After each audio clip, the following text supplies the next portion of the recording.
I woke up in a hospital bed with a fractured rib and a cast on my leg, expecting my son to ask if I was okay. Instead, he and his wife burst through the door, furious that my near-death experience was inconveniencing their luxury vacation to the Maldives. "We cannot pause our lives to babysit you," she screamed. I just smiled, nodded, and waited for them to leave. 5 minutes later, I made a single phone call that cut off their $10,000 monthly allowance. A few hours after that, my phone lit up with 36 missed calls. Before I continue this story, let me know where you are watching from in the comments below. Hit like and subscribe if you have ever had to teach an ungrateful family member a lesson they will never forget. My name is Tobias Wright. I am 70 years old, and this is how I destroyed the entitled monsters living under my roof. The harsh fluorescent lights of the emergency room burned my eyes as I slowly regained consciousness. The steady beeping of the heart monitor was the only sound keeping me grounded. My chest ached with every breath, courtesy of 3 fractured ribs, and my right leg was encased in a heavy plaster cast. The police officer who pulled me from the wreckage of my car had told the paramedics I was lucky to be alive. I expected to wake up to the worried faces of my family. I expected the son I had raised to rush to my bedside to hold my hand and thank God his father had survived. Instead, the heavy wooden door of my hospital room was shoved open with brutal force. Devin, my 38-year-old son, marched in with his wife Megan hot on his heels. There were no tears in their eyes. There was no relief on their faces. There was only pure, unadulterated rage. "Dad, what the hell is this?" Devin barked, stopping at the foot of my bed. "Do you have any idea what time it is? Our flight to the Maldives leaves in 6 hours. Megan crossed her arms, her face flushed with indignation. "We cannot cancel this trip, Tobias. We have been planning this luxury getaway for months. Do not expect us to pause our entire lives just to stay here and babysit you. You are going to have to figure this out on your own because our vacation comes first." I laid there in the sterile hospital bed, the pain in my chest suddenly feeling much deeper than just fractured bones. For a moment, the sheer audacity of their words left me completely speechless. I was 70 years old, hooked up to an IV monitor covered in dark purple bruises, and my only child was throwing a massive tantrum over a beach vacation. Megan stepped closer to the bed, her designer heels clicking sharply against the cold linoleum floor. She did not ask how my pain levels were. She did not ask what the doctors had said about my recovery or if I needed surgery. Instead, she reached into her expensive leather handbag, pulled out the spare keys to my house, and tossed them carelessly onto the rolling tray table next to my bed. They landed with a loud metallic clatter that echoed in the quiet room. "We are leaving the spare keys right here," she said, her voice dripping with a sickening blend of annoyance and condescension. "You can call the nurse to help you reach them. Hire a home aide or something when they finally discharge you. We are not going to be around to push your wheelchair or feed you soup. You have more than enough money to pay a stranger to do that for you." Devin ran a hand over his perfectly styled hair, letting out an exaggerated sigh. He looked down at his pristine outfit with absolute disgust, completely ignoring his injured father. "Look at this place," he muttered, brushing invisible dust off his sleeve. "This is a $5,000 custom suit, Dad. Do you know how unsanitary these hospital rooms are? I am probably going to have to get this dry cleaned before we even head to the airport. I cannot believe you got into a car accident today of all days. It is incredibly selfish, honestly. You always have to make everything about you." I looked at my son, truly looked at him, and realized I was staring at a complete stranger. The boy I had taught to ride a bike, the boy I had comforted through every childhood nightmare, was entirely gone. In his place stood an arrogant, entitled man who viewed his own father as nothing more than a minor inconvenience. I had spent decades trying to give him the world, trying to ensure he never had to struggle the way I did when I was growing up as a young black man in this country. I thought I was protecting him. But as I watched Megan check her diamond watch and roll her eyes at the delay, the bitter truth washed over me. My protection had not saved him. It had corrupted him. It had turned them both into monsters who valued a week at a luxury resort over my very life. I did not yell. I did not cry. I did not try to guilt them into staying or beg for their compassion. Instead, a slow, cold smile crept across my bruised face. It was the kind of smile that comes not from joy, but from absolute crystal-clear realization. "You are absolutely right," I said, my voice quiet but incredibly steady despite the pain in my chest. "You two should not miss your flight. Go ahead. Enjoy the Maldives. I will take care of myself from here." Devin looked momentarily confused by my calm reaction, expecting a fight, but the relief quickly washed over his face. "See, Megan, "I told you he would be fine," he said, already turning his back on me and heading toward the door. "We will send you a postcard, Dad. Try not to cause any more drama while we are gone." They walked out of the room without a single glance backward, the heavy door swinging shut and leaving me alone in the quiet hum of the medical machinery. I waited exactly 5 minutes. Then I reached over, picked up the hospital phone on the bedside table, and dialed a number I knew by heart. It was the direct line to the private wealth management division of my bank. What Devin and Megan conveniently ignored in their blind, pampered arrogance was exactly who they were dealing with. I was not just some fragile, helpless old man waiting to die. 40 years ago, my late wife Camille and I started with a single rusted delivery truck. Through decades of sweat and sacrifice, I built a logistics and commercial real estate empire from the absolute ground up. The company Devin pretended to help run as a vice president was entirely my company. The luxury lifestyle they flaunted was funded by my blood and sweat, and the unlimited black credit cards they were currently carrying in their designer wallets were issued solely in my name. "Hello, Richard," I said when my personal banker answered the line. "I need you to immediately freeze the 2 auxiliary black cards issued to Devin and Megan Wright. Yes, effective this exact second. Decline all future transactions." Next, I dialed Gregory Thorne. Gregory was my personal attorney, a ruthless, brilliant legal mind who had navigated my corporate battles for over 2 decades. Gregory the First said as soon as he picked up, "I need you to initiate a full financial audit on Devin. I also need you to draft the paperwork to revoke his corporate access. I am cutting him off. Completely." Less than 10 minutes later, the bank sent an automated alert to my phone confirming that the accounts were locked. The trap was set, and the timing could not have been more perfect. I laid my head back against the thin hospital pillow, feeling a strange sense of peace settle over my aching body. I closed my eyes, but the tranquility was short-lived. Exactly 2 hours later, my cell phone began to vibrate on the table. It buzzed once, then twice, then continuously. The screen lit up with Devin's name, followed by Megan's over and over again. I let them go straight to voicemail. Finally, a notification popped up for a voice message. I pressed play, holding the speaker to my ear. "Tobias, what the hell did you do?" Megan's voice shrieked through the speaker, completely devoid of her usual polished charm. "We are at the VIP check-in desk at JFK and your card just declined. They are humiliating us in front of everyone. Fix this right now." I smiled, deleted the message, and turned my phone completely off. I waited a full hour before turning my phone back on. The screen instantly froze under the weight of 36 missed calls and 14 new voicemails. I tapped the first audio file and held it up to my ear. Megan was no longer using her polished country club voice. She was shrieking in pure, unadulterated panic. "Tobias, answer the phone right now," she screamed. "We are standing at the Emirates first-class check-in desk and your black card just declined. Do you hear me? Declined." The ticketing agent actually handed it back to me in front of a line of people. "Fix this immediately." The second voicemail was even more frantic. I could hear the ambient noise of the busy JFK terminal in the background. The chaotic shuffling of luggage and the drone of intercom announcements framed her absolute hysteria. Megan sounded completely unhinged. "They are looking at us like we are criminals, Tobias. Do you have any idea how humiliating this is? People are literally staring at me."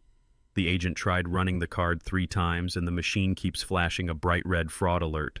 I tried to use my other card, and that one is blocked too. "Did you forget to pay your bill? You need to call Richard at the bank right this second and clear this up. We are going to miss our flight, and we are losing our deposit on the Overwater Villa." I listened to message after message, each one escalating in volume and desperation. Her carefully constructed facade of a wealthy, carefree socialite was crumbling spectacularly right in the middle of Terminal 4. She was throwing a massive tantrum surrounded by the very people she usually looked down upon. The barrage of voicemails from Megan was suddenly interrupted by an incoming call. The caller ID flashed Devin. I let it ring 4 times before finally swiping to answer. I did not even have the chance to say hello before my son began barking orders through the receiver. "Dad, what is going on with the bank accounts?" Devin demanded. His tone was not panicked like his wife. It was demanding, arrogant, and dripping with furious authority. "I am standing here arguing with a supervisor because your bank flagged our accounts and locked us out of the system. I need you to call your wealth manager right now and authorize a manual override. The total for our flight upgrades and the resort deposit is $40,000. Just tell them it is a legitimate charge." I adjusted my position in the hospital bed, feeling the dull ache in my fractured ribs. I looked at the stark white ceiling of my room. My voice remained perfectly calm, completely devoid of the anger burning inside my chest. "I am afraid I cannot do that, Devin." The line went dead silent for a fraction of a second. "What do you mean you cannot do that?" He snapped, his frustration bubbling over into pure rage. "Stop playing games, Dad. This is not the time to be a stubborn old man. We are holding up the entire line, and Megan is practically having a full-blown panic attack by the luggage carousel. Just make the call." The bank clearly made a mistake and froze the primary ledger. It was almost comical how entitled he sounded. He genuinely believed the world revolved around his convenience. "The bank did not make a mistake, Devin," I replied slowly, making sure every single word landed with absolute precision. "I authorized the freeze. The black cards in your wallet are issued under my primary account. Since you explicitly stated that you cannot pause your lives to babysit me, I realized I needed to rapidly reallocate my financial resources. I will be needing those funds to pay for my own medical care, rehabilitation, and any other assistance I require." Devin let out a harsh, bitter laugh of total disbelief. "Are you serious right now? You are throwing a massive tantrum and cutting off our access just because we are going on a planned vacation. You have millions of dollars, Dad. Do not be ridiculous. Unfreeze the cards before we lose our reservations. I am not asking you, I am telling you." His absolute lack of respect was staggering. He was not asking his injured father for help. He was commanding me as if I were one of his subordinates at the logistics firm. He truly believed he held the ultimate power in our relationship simply because I had always given him everything he ever wanted without question. I did not bother engaging with his childish demands. Instead, I simply hung up the phone, cutting him off mid-sentence. I knew he would try to call back immediately to continue his tirade, so I switched my phone to silent mode. I had far more pressing matters to attend to than arguing with a spoiled adult. I reached for the call button clipped to my hospital bed and pressed it firmly. A few minutes later, a sharp-looking woman in pristine blue scrubs walked into my room. Her name tag read Nina. She was a private duty nurse I had requested through the hospital concierge service earlier that morning. Nina had a stellar reputation for being fiercely professional, highly competent, and incredibly loyal to her patients. "Mr. Wright," Nina said with a warm but entirely businesslike tone, standing at attention near the foot of my bed. "I understand you are looking for 24-hour private care upon your discharge." "That is correct, Nina," I replied, offering a genuine smile for the first time that day. "I need someone who can manage my medications, assist with my physical therapy, and ensure my household runs smoothly while I recover from these fractures. I am willing to pay triple your current agency rate if you agree to work exclusively for me starting today." Nina did not hesitate. "Consider it done, Mr. Wright. I will handle all the discharge paperwork and coordinate your secure transport home immediately." As Nina efficiently moved around the room, organizing my charts and checking my vitals, I picked up my phone to send Devin one final text message. I wanted to make my position crystal clear, leaving no room for negotiation or misunderstanding. I typed out the words deliberately. "Devin, the auxiliary black cards are now strictly reserved for the medical professionals and staff who will actually be taking care of me during my lengthy recovery.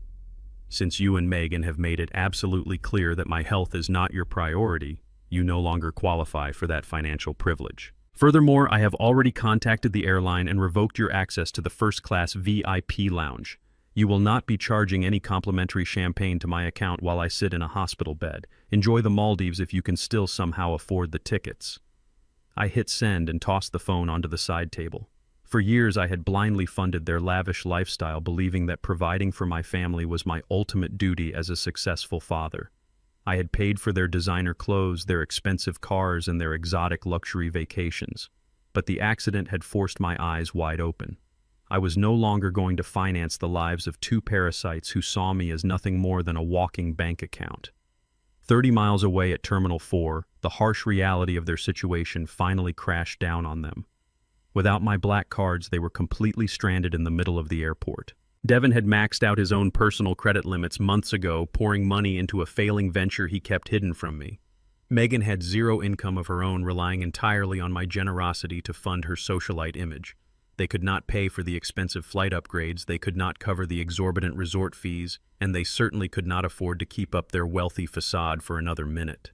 Humiliated and seething with a dark rage they could not publicly express, they were forced to drag their heavy designer luggage away from the ticketing counter in defeat. But they were not going back to their luxury condo. They knew the only way to get their limitless funding back was to manipulate the source directly. Desperate and venomous, they turned their car around and headed straight back to the hospital. They were coming to put on the performance of a lifetime, ready to play the roles of the devoted, loving children they so clearly were not. The heavy hospital door creaked open, breaking the quiet peace Nina had just established in my room. Less than 3 hours had passed since their spectacular meltdown at the airport terminal, but Devin and Megan had somehow managed to completely overhaul their demeanor. There was no shouting this time. There were no demands about unfreezing credit cards or complaints about ruined Maldives vacations. Instead, they walked in with their heads bowed, playing the roles of the desperately worried children to absolute perfection. Megan was actually wiping away forced tears, carefully avoiding smudging her expensive mascara. In her hands, she carried a cheap plastic-wrapped fruit basket from the hospital gift shop. It was a laughable gesture, considering they usually only bought imported organic produce and vintage wines. She placed the flimsy basket on the edge of my tray table as if offering a priceless sacrifice. "Oh, Tobias," she whimpered, her voice shaking with artificial sorrow. "We are so incredibly sorry. We were just so overwhelmed by the shock of your accident that we completely panicked. We did not mean a single word we said earlier. We were just terrified of losing you." Devin stood right beside her, nodding solemnly. He had managed to smooth out the wrinkles in his $5,000 suit and was now sporting an expression of deep, filial piety. "Dad, I apologize for losing my temper," he murmured, pulling up a chair and sitting unusually close to my bed. The stress of the situation just clouded my judgment. "You are our priority. We came straight back because we realized how selfish we were being. We want to be here for you." I looked at the pathetic fruit basket, and then at their meticulously crafted expressions of grief. It took every ounce of my willpower not to laugh out loud at the sheer absurdity of their performance. They settled into the room, attempting to fill the sterile air with empty words of affection and hollow promises of care. Nina stood quietly in the corner, observing them with the sharp, analytical eyes of a seasoned medical professional. I gave her a subtle nod, and she discreetly excused herself to check on my discharge paperwork, giving my son and daughter-in-law the false sense of privacy they were so clearly desperate for. As soon as the door clicked shut behind Nina, the atmosphere in the room subtly shifted. The fake tears dried up and the underlying agenda began to surface. Devin leaned forward, resting his elbows on his knees, adopting his most serious corporate posture. "Dad, we know you are going to have a long and painful road to recovery," he began, his tone dripping with fake concern. "The doctors said those fractured ribs and your leg will keep you bedridden for weeks, maybe even months. You should not have to carry the immense burden of the business while you are trying to heal. You need to focus entirely on resting." I remained perfectly still, letting him dig his own grave. "And what exactly do you propose, Devin?" I asked, my voice neutral. "Well," he continued smoothly, running a hand over his chin, "I think it would be in the best interest of the company and your own health if you temporarily signed over full power of attorney to me. Just until you are back on your feet, of course. I can handle the logistics firm, manage the corporate accounts, and ensure your personal finances are paid on time. You would not have to worry about a single bank transfer or executive decision. It makes perfect sense, Dad." While Devin spun his web of corporate buzzwords, pretending to be a capable leader, my eyes darted toward the other side of the room. Megan had quietly slipped away from the bedside and was now pretending to admire the bland hospital artwork hanging near the small closet. But her focus was not on the painting. Her gaze was locked onto my worn leather briefcase, which Nina had brought from the wreckage of my car and placed on the visitor chair. I watched through the reflection of the television screen mounted on the wall as Megan swiftly and silently unclasped the brass buckles of the briefcase. Her manicured fingers slipped inside, sifting through my private documents, my business ledgers, and my personal contacts. She was hunting for anything she could use to regain access to my wealth, while her husband tried to smooth-talk me into handing over the keys to the kingdom. They were operating like a pair of common thieves, staging a distraction while picking my pockets right in front of me. I let her snoop for a few more seconds, memorizing exactly how low she was willing to stoop. Then I turned my full, undivided attention back to my son. "Devin," I said, cutting through his endless rambling about executive responsibilities, "do you honestly believe I am suffering from brain damage alongside these broken bones?" His confident smile faltered instantly. "Dad, what are you talking about? I am just trying to help." I pushed myself up slightly, ignoring the sharp spike of pain in my chest. "You are trying to secure unrestricted access to my corporate accounts because your black card was declined at an airport terminal," I replied, my voice dropping to a dangerous icy register. "Do not insult my intelligence by dressing up your greed as filial concern. You want power of attorney. You want to run the logistics firm. Let me remind you of a few undeniable facts about your position in my company. You are a vice president in name only, Devon. You wear expensive suits, you play golf with clients on Friday afternoons, and you attend board meetings to nod at my decisions. But you do not run anything. You have never run anything." Devon flushed a deep shade of angry red, opening his mouth to protest, but I raised a hand, silencing him completely. 40 years ago, I started that company with nothing but a rusted delivery truck and a prayer. Your mother, Camille, and I worked 20-hour shifts. She kept the books at the kitchen table until her fingers bled while I drove through blizzards to make deliveries on time. That logistics empire was built on the sweat, blood, and tears of a black man and woman who refused to let this world crush them. We built it so you would never have to know the feeling of starving. But I see now that in giving you everything, we accidentally gave you nothing of value. You have no work ethic, Devon. You have no loyalty. You possess zero strategic vision.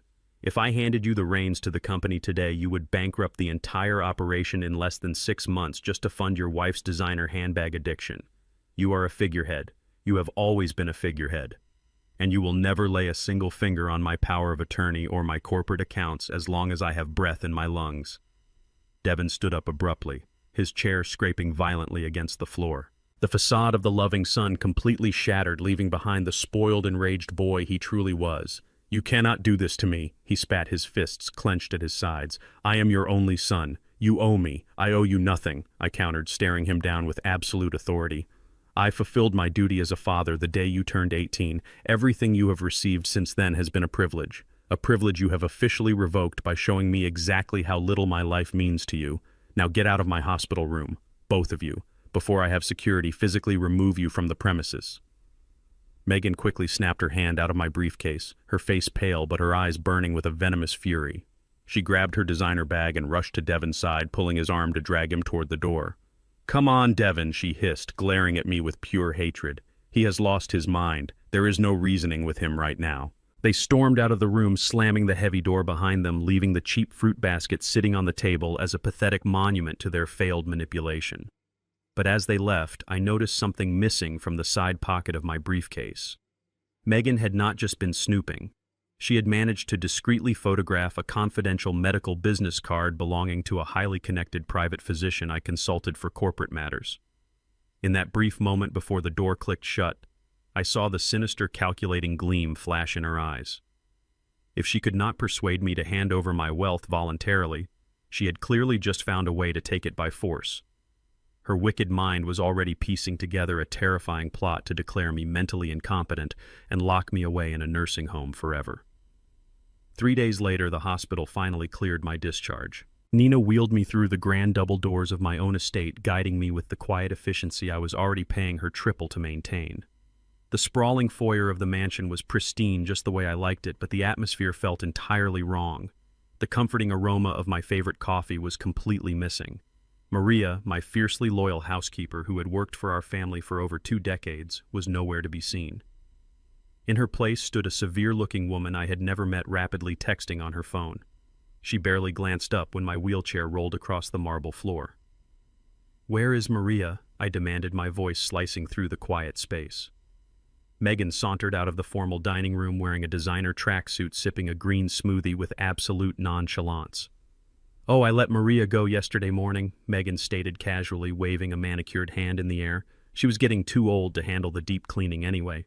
Plus, she asked too many questions. I hired Brenda instead. She comes highly recommended by my mother and will be keeping a very close eye on your recovery schedule, Tobias." She smiled, but the hidden message was crystal clear. Brenda was not a housekeeper. She was a warden. Megan had planted a spy right inside my own home, hoping to monitor my every move, intercept my mail, and report back to her. I looked at Brenda, who quickly put her phone away and offered a fake polite nod. I did not argue or shout. I simply stored that piece of information away. They wanted to play a game of espionage inside the very house I built. They had no idea how outmatched they were. The following morning, the true depth of Megan's arrogance was put on full display.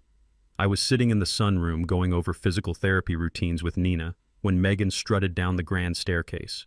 She was dressed for her morning Pilates session, swinging a set of silver keys around her index finger. I recognized the distinct leather keychain immediately. They were the keys to my vintage Porsche, a flawless classic vehicle I had purchased to celebrate my 50th birthday. It was my absolute pride and joy, kept in pristine condition under a custom cover in the third garage bay. Devin had tried to borrow it a dozen times over the years, and I had always flatly refused. Now his wife was swinging the keys like a cheap plastic toy. "I am heading to the luxury fitness club downtown," Megan announced loudly, ensuring I could hear her over the classical music playing in the background. "Devin took the Range Rover and my Mercedes needs a detailing, so I am just going to borrow your little sports car for the week. It is not like you will be needing it anytime soon anyway, Tobias." She walked right up to my wheelchair, looking down at my heavy plaster cast and the tight medical brace around my ribs. A cruel, condescending smirk played on her lips as she drank in the sight of my physical vulnerability. "You know it is truly a shame about your leg," she continued, her voice dripping with venomous pity. "You are going to be trapped in that wheelchair for months. By the time you can even press a gas pedal again, you might be too blind or senile to pass a driving test. It would be a complete tragedy to let a beautiful machine like that just sit in the garage collecting dust while you rot away in this chair. I will make sure the engine gets a good workout for you. It is the least I can do since we are sacrificing so much to deal with this highly stressful situation." She tossed her expensive gym bag over her shoulder and flipped her blonde hair, acting as if she owned the entire estate. She genuinely believed my broken bones equated to a broken spirit.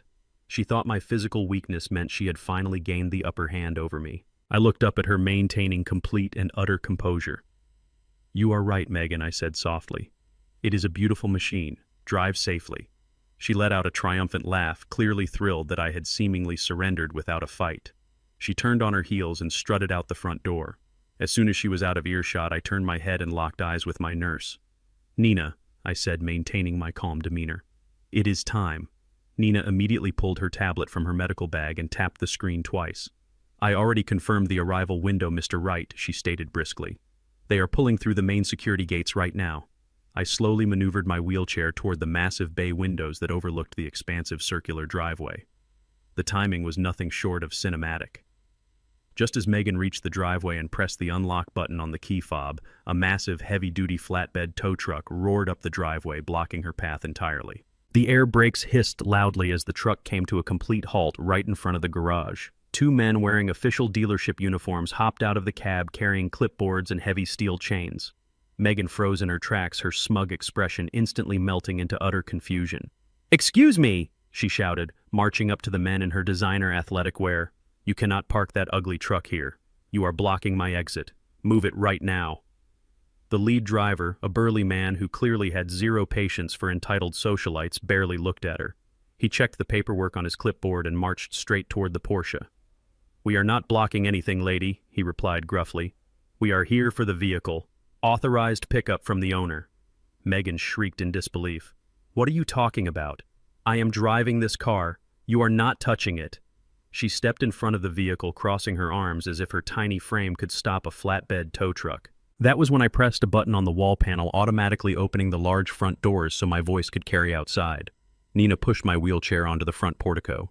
"Step away from the vehicle, Megan," I commanded, my voice echoing across the manicured lawn. "The men are doing exactly what they were hired to do." Megan spun around, her face contorted in shock. "Tobias, what is going on? Tell these men to leave immediately." "I sold it," I replied simply. "I called the exotic car dealership late last night from my hospital bed and signed over the title digitally. They wired the funds directly into my private trust account this morning. The transaction is complete. The car is no longer mine, and it is certainly not yours." The drivers wasted no time. They efficiently hooked the chains to the undercarriage and began winching the beautiful, pristine sports car up the steep incline of the flatbed. Megan watched in absolute horror as her temporary status symbol was literally dragged away from her. "You sold it," she gasped, her voice cracking. "You sold a classic car just to spite me." "I did not sell it to spite you, Megan," I corrected her, staring coldly into her panicked eyes. I sold it because I am cleaning house. I am liquidating assets I no longer need and cutting deadweight. Consider it a preview of things to come. Megan completely lost whatever fragile grip she had on her sanity. She threw her expensive gym bag onto the manicured grass and began screaming at the top of her lungs, stomping her feet in a spectacular display of childish fury right in the middle of the lawn for all the wealthy neighbors to see. The commotion drew Devin out of the house. He burst through the front doors, his face twisted in raw, furious anger when he saw the tow truck driving away with the Porsche. "You are humiliating my wife, Dad," he roared, pointing a trembling finger at my face. "You have completely lost your mind." I simply turned my wheelchair around and let Nina push me back inside, shutting the heavy doors on their pathetic screaming match. But the war was far from over. Out on the lawn, Devin pulled his phone from his pocket, his eyes dark and desperate. "I am calling the private doctor right now," he hissed to Megan. "We are doing this today. He belongs in a facility." Barely 2 hours had passed since the tow truck hauled my pristine sports car down the driveway when the front doorbell rang. I was resting in my study, my injured leg propped up on a velvet ottoman while Nina checked my vitals. Devin marched into the room leading a tall, unusually slick man carrying a leather medical bag. He did not look like any respected physician I had ever encountered in my decades of corporate networking. "Mr. Wright," the man said, flashing a perfectly bleached smile that did not reach his eyes. "I am Dr. Simon Reed. Your son called me here today because he is deeply concerned about your cognitive recovery following your recent vehicular trauma." Without asking for permission, he pulled up a chair directly in front of me and pulled out a notepad. Before I could even inquire about his medical credentials, he launched into a rapid-fire barrage of bizarrely specific and entirely loaded questions. He did not ask about the pain in my fractured ribs or the healing progress of my leg. Instead, he asked me to recall the exact date of my wife's passing, the specific routing numbers for my corporate accounts, and the details of conversations I supposedly had yesterday. When I paused to gauge his angle, he immediately tried to twist my silence. "Do you often find yourself losing track of time, Tobias?" He pressed his pen, hovering over his notepad. "Devin mentioned you have been making highly irrational financial decisions today. It is completely normal for a man of your advanced age to experience severe neurological decline after a major physical shock. We just want to get you the specialized facility care you need." I kept my expression perfectly neutral, but out of the corner of my eye I spotted Megan hovering in the hallway just outside the open double doors of my study. She was pacing back and forth, her arms crossed tightly over her chest, constantly peeking in to monitor the interrogation. She was treating my medical assessment like a high-stakes performance, tapping her manicured nails against the doorframe in a clear display of aggressive impatience. "Doctor, you need to document how aggressive he has been acting," Megan chimed in loudly, stepping just over the threshold. "He literally sold a highly valuable family asset this morning for absolutely no logical reason. He is clearly not in his right mind. He is putting our entire family estate at risk with his sudden paranoid delusions." Dr. Reed nodded sympathetically at her, completely ignoring standard patient confidentiality protocols. He scribbled furiously on his notepad, making exaggerated sighs as if my condition was a tragic, irreversible reality. I could see the dark ink forming completely fabricated conclusions. He was not writing down my coherent responses. He was selectively documenting any slight hesitation, translating my physical exhaustion from the broken bones into evidence of severe mental deterioration.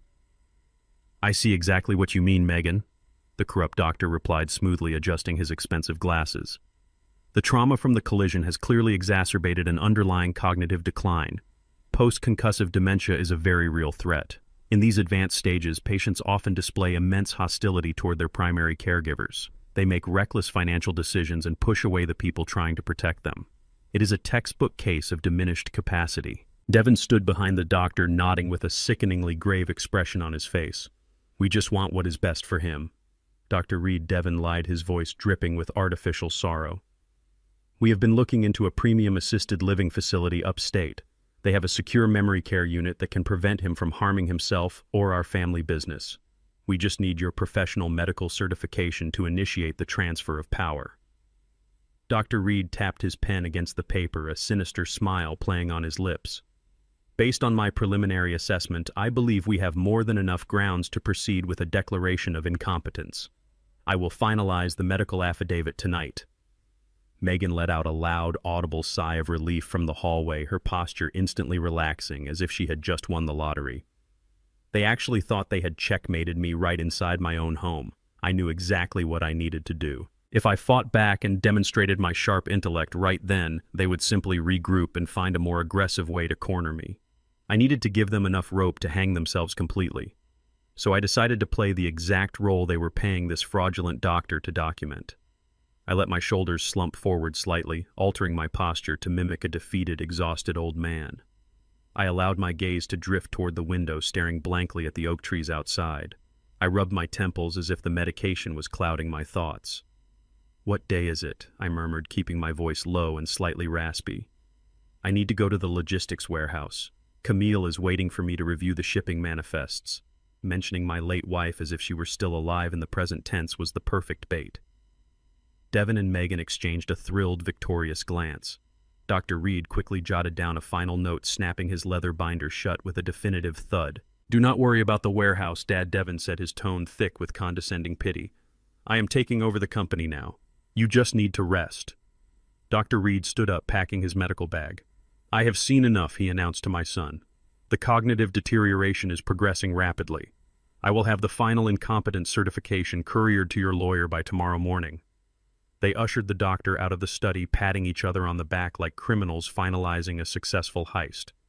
The moment the heavy front door clicked shut, the facade of the confused old man instantly vanished from my face. I sat up perfectly straight, ignoring the sharp pain in my ribs. I looked over at my nurse, who was quietly standing by the bookshelf. "Nina," I said sharply, "did you get all of it?" Nina stepped forward, her professional demeanor completely unfazed. She reached into the oversized pocket of her medical scrubs and pulled out her smartphone. She tapped the screen, saving the high-definition audio recording she had been running since the moment Dr. Reed stepped into the room. "Every single word, Mr. Wright," she confirmed, handing the device to me, "including the part where your daughter-in-law openly instructed him to falsify your aggressive behavior." I took the phone and immediately dialed Gregory Thorne.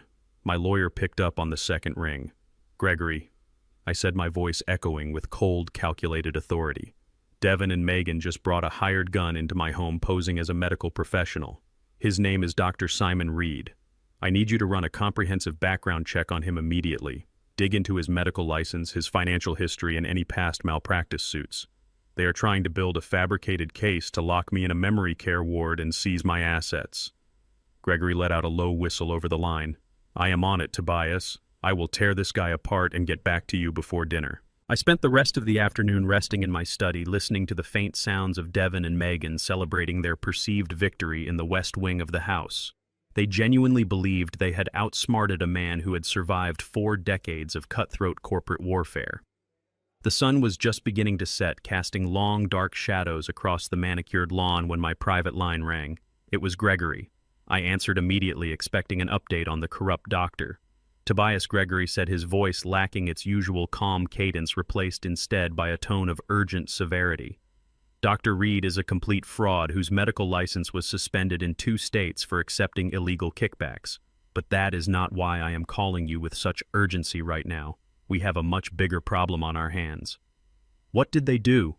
Gregory, I asked, gripping the armrest of my wheelchair. "Megan did not just bring that fake doctor to your house," Gregory revealed, taking a sharp breath. "She went straight to the Regional Hospital Network database this afternoon. She just submitted a comprehensive medical power of attorney, granting Devin full legal authority over your healthcare and residential placement. Tobias, she completely forged your signature on a federal medical document. The revelation of the forged medical document was a declaration of total war. I did not wait for the morning to confront the reality of their betrayal, and neither did my attorney.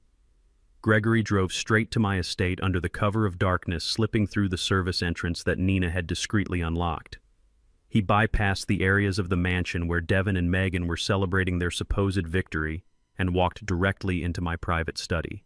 His face was a mask of grim professionalism, but his eyes betrayed a deep, simmering outrage on my behalf.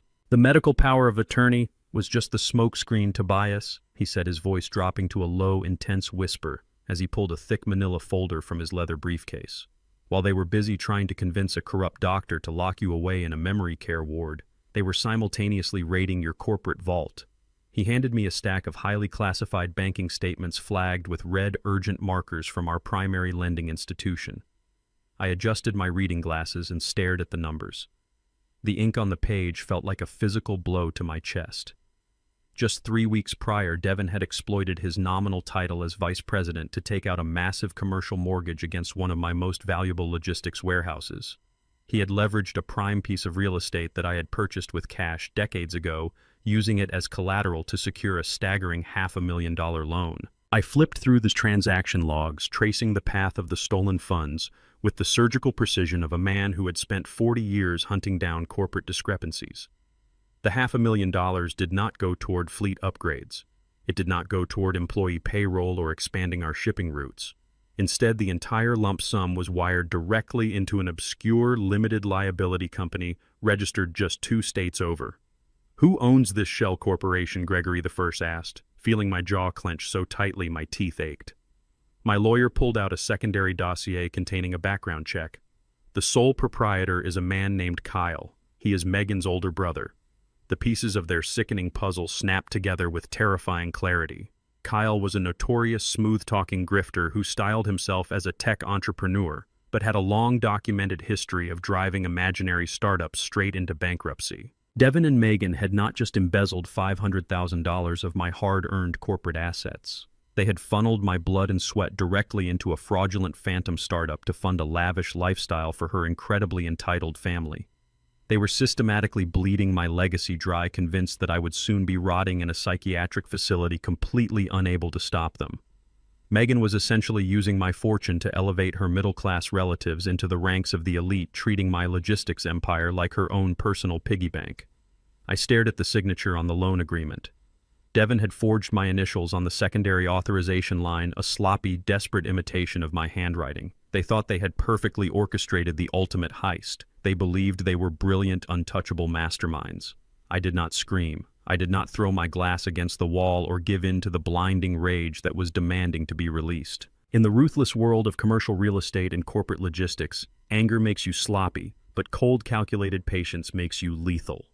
"Gregory," I said, my voice echoing with absolute icy precision in the quiet study, "I want you to immediately contact the Commercial Lending Board at the bank. You will invoke the unauthorized action clause hidden in our corporate charter. Inform them that Devin acted entirely outside his fiduciary capacity and strictly without the consent of the board of directors." My lawyer smiled, a sharp, predatory grin forming on his face. "You want me to pull the parent company's guarantor status on the mortgage?" he confirmed, already typing the directive into his encrypted tablet. "Exactly," I replied, folding my hands on my desk. "The moment my logistics firm officially disavows that $500,000 loan, the bank will panic. They will instantly reclassify the mortgage from a secure corporate asset into a high-risk, unsecured personal liability. Without my company backing the funds, that $500,000 immediately transforms into Devin's massive, toxic personal debt. He has no real assets of his own to use as collateral. His sports cars, his luxury condo, his designer watches, all of it legally belongs to my trust. The bank will trigger an automatic default and demand immediate full repayment within 24 hours. I was setting a financial time bomb directly under his custom-tailored suit, and he had absolutely no idea the timer had just started ticking. The next afternoon, while I was resting in my wheelchair by the grand window overlooking the gardens, Brenda, the spy maid Megan had hired, walked into my room. She held a heavy, gold-embossed envelope between her fingers, handing it to me with a dismissive smirk before leaving without a word. I broke the wax seal and pulled out a piece of premium cardstock. It was a formal invitation to an extravagant high-society dinner party taking place this upcoming Saturday night. The venue listed was my own mansion. Megan was hosting a lavish gathering to show off her newfound power, and the guests of honor were none other than her biological parents. She intended to parade them around my estate, boasting about the massive startup funding her brother had just received and silently celebrating their impending takeover of my entire fortune. I carefully folded the invitation and placed it in my lap, a dark, genuinely satisfied smile crossing my face. I would gladly attend her little celebration. Saturday evening arrived with the obnoxious hum of luxury vehicles pulling up my winding driveway. Megan had transformed my elegant, understated home into a gaudy spectacle, complete with a string quartet and waitstaff serving expensive champagne she could no longer afford. I sat quietly in my wheelchair near the grand fireplace, observing the circus with the keen eye of a hawk watching its prey. Soon the guests of honor made their grand entrance. Megan's parents, Richard and Patricia, strutted into the foyer wearing outfits that screamed new money and desperation. They were a middle-class couple who had always harbored a quiet, toxic disdain for my background, masking their prejudice behind fake smiles and forced politeness. When they spotted me sitting in the corner with my cast and medical brace, their eyes gleamed with a sickening mixture of pity and arrogant triumph. Patricia drifted over, her heavy perfume preceding her, and patted my shoulder as if I were a confused stray dog.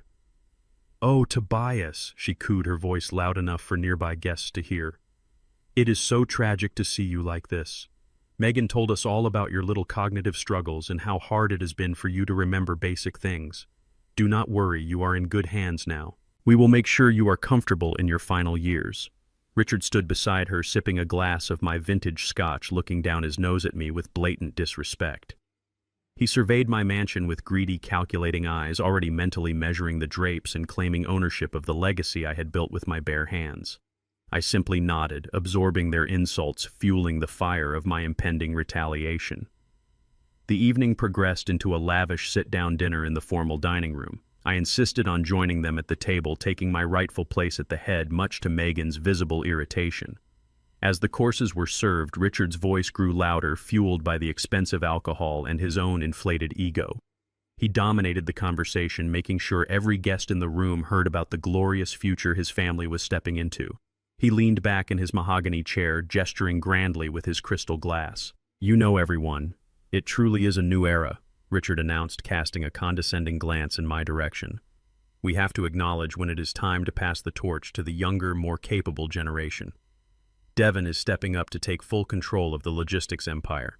It takes a sharp, modern mind to navigate today's corporate landscape, and frankly, it is a massive relief that he is finally steering the ship away from outdated business models." Megan beamed, reaching over to squeeze Devon's hand, playing the role of the proud, supportive wife. But Richard was not finished. He wanted to ensure his ultimate victory was broadcast to the entire room. In fact, he continued puffing out his chest. Devon has already proven his exceptional business acumen. Just this week, he finalized a massive $500,000 capital injection into my son Kyle's new tech startup. It is a brilliant synergistic partnership. Kyle has the visionary ideas, and Devon brings the heavy financial backing of the Wright estate. That $500,000 is going to revolutionize the industry, and it guarantees our family's absolute financial supremacy for decades to come. Devon sat there soaking in the praise, looking incredibly smug in his tailored suit. He genuinely believed he was the master of the universe. He had no idea that he was sitting on a mountain of high-yield explosives. Richard raised his glass high in the air, a triumphant smirk plastered across his face. "So let us propose a toast. To Devon, to Kyle's brilliant startup, and to the merging of our families into one unstoppable financial powerhouse." The guests murmured their polite agreements, raising their glasses in unison. I did not raise mine. I simply sat there, absorbing the sheer magnitude of their delusion, letting the silence stretch just long enough to make the air in the room feel heavy and uncomfortable. I slowly picked up my porcelain teacup, took a measured sip of Earl Grey, and set it back down on the saucer with a soft, deliberate clink. The sound cut through the ambient chatter, drawing every eye at the table toward me. "That is a truly fascinating investment strategy, Richard," I said, my voice cutting through the dining room with absolute terrifying clarity. "I must congratulate you and Kyle on securing such a substantial amount of capital. It takes real audacity to launch a startup with $500,000 in illegally borrowed funds." Richard scoffed, waving a dismissive hand. "It is not borrowed, Tobias. It is a strategic corporate allocation. Devon utilized the company's asset portfolio to back the venture. It is completely secure and entirely above board." I offered a cold, predatory smile, leaning forward slightly in my wheelchair. "That is where you are tragically misinformed, Richard. You see, a corporate allocation requires the explicit authorization of the board of directors and the signature of the primary shareholder. I am the sole primary shareholder. What Devon actually did was commit commercial mortgage fraud. He attempted to leverage a warehouse using forged documents to secure a personal loan under the false pretense of corporate backing." Devon's face drained of all color. He dropped his fork, the silver clattering loudly against his expensive china plate. "Dad, what are you doing?" he hissed, his eyes darting frantically around the room at the silent, staring guests. "I am simply clarifying the new era of this family's finances, Devon," I replied, never breaking eye contact with his terrified father-in-law. I instructed my legal counsel to contact the Commercial Lending Board yesterday afternoon. The logistics firm has officially disavowed any knowledge or backing of that transaction. We pulled our guarantor status completely. Richard's smug expression vanished, replaced by a look of sheer, unadulterated confusion. "What does that mean?" he stammered, his grip tightening on his wine glass. "It means Richard." I explained with lethal precision that the bank instantly reclassified that $500,000 from a secure commercial mortgage into a toxic, high-risk, unsecured personal liability belonging solely to Devon. And since Devon does not actually own any of the assets he claims to possess, the bank has triggered an automatic default. That $500,000 is no longer an investment in your son's imaginary tech company. It is a massive, immediately payable debt. I took another calm sip of my tea. The commercial lending department opens at 8 o'clock sharp tomorrow morning. At exactly 1 minute past 8, they will officially call in the loan. If Devon does not produce $500,000 in liquid cash by the end of the business day, they will begin seizing everything, including the funds already transferred to your son. The blood completely left Richard and Patricia's faces, leaving them looking like chalk-white ghosts in the middle of the lavish dining room. Megan gasped, pressing both hands over her mouth as the devastating reality of my words crashed down upon her meticulously planned evening. The opulent dinner party they had orchestrated to celebrate my downfall had just become the grand stage for their absolute ruin. The smug superiority they had paraded around my home evaporated instantly, replaced by a suffocating dread. Before Richard could even formulate a coherent response or attempt to defend his son's fraudulent company, the silence in the room was violently shattered. Devon's smartphone, resting on the table next to his plate, began to vibrate and emit a series of loud, harsh notification chimes. He picked it up with trembling hands, his breath hitching in his throat. His eyes widened in sheer terror as he stared at the glowing screen. It was not just one alert. It was a relentless cascade of automated messages from his primary financial institution. The bank was not waiting for tomorrow morning. They were already initiating the emergency asset freezes. His accounts were locking down one by one in real time, confirming every single word I had just spoken and sealing their impending financial doom. The grand-grandfather clock in the hallway chimed midnight, echoing through the newly silent mansion. The extravagant dinner party had dissolved hours ago, ending in a chaotic mass exodus of horrified guests and humiliated in-laws. I was resting in my ground-floor master suite, the faint glow of the reading lamp illuminating the medical brace around my ribs. My eyes were closed, but I was wide awake, anticipating the inevitable fallout. The heavy oak door to my bedroom did not just open. It was violently kicked inward, crashing against the wall with a thunderous slam that rattled the picture frames. Devon stormed into the room, his tailored suit jacket discarded, his tie hanging loosely around his neck. His eyes were bloodshot wide with a feral, desperate panic that had completely consumed his arrogant composure. He marched straight to the edge of my bed and forcefully threw a crumpled stack of legal documents onto my quilt. "Sign it," he roared, his chest heaving as he pointed a trembling finger at the pages. "Sign the financial reinstatement and the power of attorney right now. The bank is already preparing to seize the corporate accounts, and they are threatening to liquidate my personal assets by morning if I do not produce the $500,000. You have to fix this, Dad. You cannot just let them destroy my life over a simple business maneuver." I looked down at the desperate paperwork and then up at my son, my expression entirely unmoved by his midnight theatrics. Before I could even issue a verbal refusal, Megan burst through the open doorway. She had stripped off her designer gown and was wearing a silk robe, her face smeared with ruined makeup and tracks of mascara running down her cheeks. She did not possess the same frantic, aggressive energy as her husband. Instead, she weaponized her tears, immediately launching into a hysterical performance designed to paint herself as the ultimate victim. "You are a monster, Tobias!" she shrieked, clutching the doorframe as if she might collapse from the sheer weight of my cruelty. "You are deliberately trying to destroy our marriage and ruin my family. My brother is going to lose his company tomorrow morning because of your petty, vindictive games." She stepped further into the room, her voice reaching a shrill, ear-piercing pitch. "You have never wanted us to be happy. You have hated me from the absolute second Devon introduced us. You sit in this massive mansion hoarding your millions while acting like we are criminals for wanting a piece of the pie. You are selfish and bitter. You are just jealous because Devon managed to build a beautiful life with me instead of marrying someone you picked out for him." Megan stepped closer to the bed, her tears flowing freely now as she played her most pathetic card. "Do not think I do not know what this is really about, Tobias. You are prejudiced against me. You have always judged my family because we are white and middle class. You look down on us because we do not have your corporate pedigree. You resent me because I am not a carbon copy of your late wife, Camille. You could never accept that your successful black son chose to build his life with a white woman, so you are using your money to punish us both for it. You want to see Devin fail just so you can drag him back under your total control. She fell to her knees at the side of the bed, gripping the edge of my mattress, sobbing uncontrollably. Please, Tobias, just sign the paper.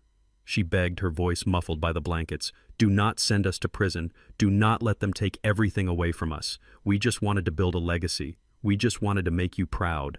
I sat up slowly, ignoring the sharp ache in my fractured ribs. I picked up the stack of legal documents Devin had thrown onto my bed. I did not reach for a pen. I gripped the thick parchment in both hands, and with a single deliberate motion, I tore the power of attorney straight down the middle. The sound of ripping paper cut through Megan's theatrical sobbing, bringing a dead silence to the room. I let the torn halves flutter to the floor. Do not ever invoke Camille's name in this house again, I said, my voice dropping to a low, lethal register that made Devin involuntarily step back. And do not dare to use your race as a convenient shield for your parasitic greed, Megan. My disdain for you has absolutely nothing to do with the color of your skin or your middle-class background. I despise you because you are a shallow, manipulative leech who views my son as nothing more than a human ATM and views me as an obstacle to an inheritance you did not earn. I leaned forward, resting my forearms on my knees, locking eyes with the sobbing woman on the floor. You talk about building a legacy, but you have never built a single thing in your entire life.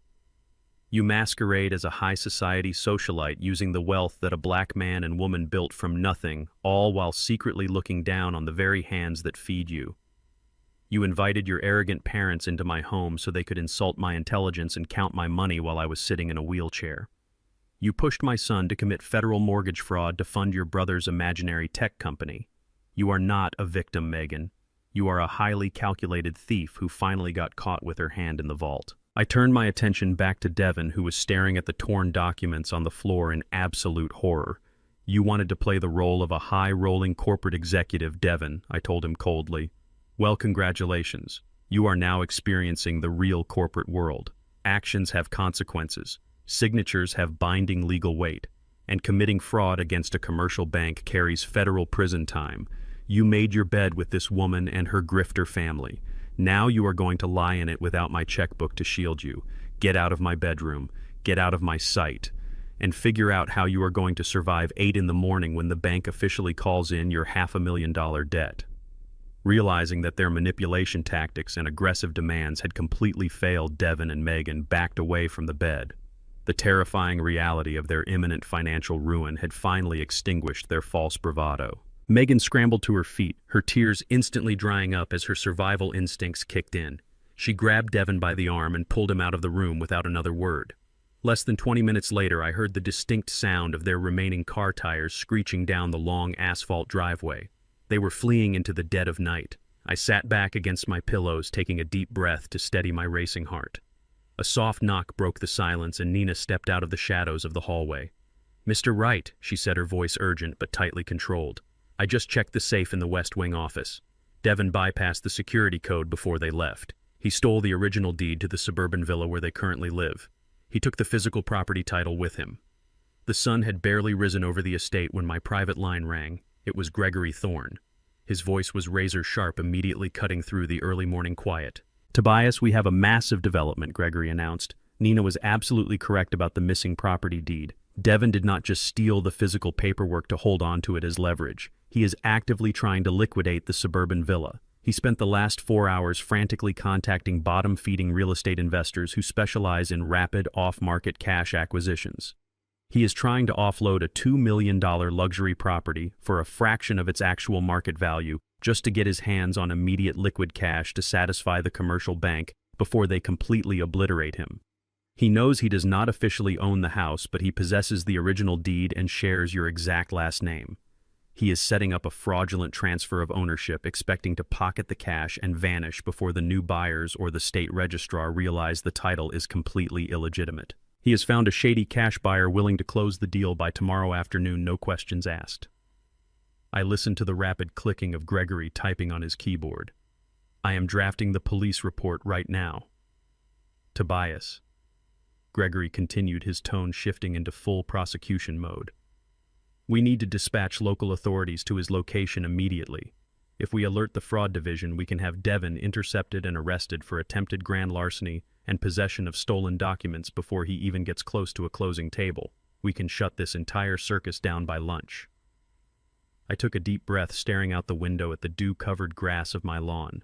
The protective, fatherly instinct that had governed my life for 38 years briefly flickered in my chest, but I ruthlessly extinguished it. No, Gregory, I commanded, my voice echoing with an unnerving calm. Do not call the police. Do not intercept him. Let him proceed with the sale. The line went dead silent. Gregory was a seasoned cutthroat attorney, but even he was momentarily stunned by my directive. Tobias, he said carefully, if he signs that transfer, he is committing federal real estate fraud. He is crossing a legal line that carries mandatory minimum sentencing. We are talking about years in a federal penitentiary. I know exactly what line he is crossing, Gregory was replied, gripping the armrests of my wheelchair. For his entire life, I have acted as Devin's safety net. Every time he made a mistake, every time he failed, I swooped in and paid the price to shield him from the consequences. That is precisely why he is so comfortable stealing from me now. He genuinely believes that deep down, I will always intervene before he actually destroys his life. He thinks I will stop him. I am not going to stop him this time. If I call the police now, he gets arrested for an attempt. He will claim he was just having the property appraised or some other pathetic lie, and Megan will play the victim to a sympathetic jury. I want him to sign his name on the dotted line. I want him to cross the point of absolute no return. Let him forge my signature on the transfer documents and hand over the deed. Gregory let out a low, appreciative breath. He understood the lethal nature of my strategy. You want to build an airtight federal case that no high-priced defense attorney could ever dismantle, he confirmed. Exactly, I said. I want you to utilize your contacts in the state property registry. Find out exactly which notary and which title company Devin is using to facilitate this under-the-table transaction. Do not block the sale. Instead, I want you to ensure the paperwork glides through the system without raising any preliminary red flags. Have your associates monitor the transaction from the inside. Let the notary stamp the forged documents. Let the wire transfer process initiate. Once that ink dries on the fraudulent contract, his crime becomes an undeniable matter of federal record. We are going to let him lock himself inside his own prison cell. Gregory did not hesitate. I will make the calls immediately, Tobias. I have a senior contact at the title registry office who can quietly flag the specific transaction and allow it to process while simultaneously generating an alert for the federal authorities. Devin will think he pulled off the perfect crime, but he will actually be creating a legally binding confession of grand larceny. The meticulous planning required a cold heart, but my son had already frozen mine. I spent the remainder of the day in my study reviewing the corporate restructuring files while Nina monitored my vitals. I felt a profound sense of clarity. Devin and Megan thought they were outsmarting an injured old man. They thought they were moving with stealth and speed. In reality, they were simply walking down a brightly lit corridor directly into the steel jaws of a trap I was holding open for them. Every step they took was monitored. Every desperate decision they made was anticipated and weaponized against them. By late afternoon, Gregory called back to confirm the bait was set. Devin had scheduled the closing for the following morning at a discreet title office downtown. The forged documents were ready, and the unsuspecting cash buyer had already initiated the escrow transfer. Devin was hours away from finalizing his own destruction. As the sun dipped below the horizon, casting long shadows across my study, my personal cell phone buzzed on the desk. I glanced at the screen, expecting another update from Gregory. Instead, it was a text message from Megan. Clearly emboldened by the prospect of the impending millions from the illegal house sale, she had decided to play her most despicable card yet. Her message was dripping with venom and supreme arrogance. "We are securing our own funding, Tobias," the text read. "You thought you could starve us out, but you failed. Since you want to act like a ruthless dictator, you can face the consequences. Do not ever expect to see your 7-year-old grandson again.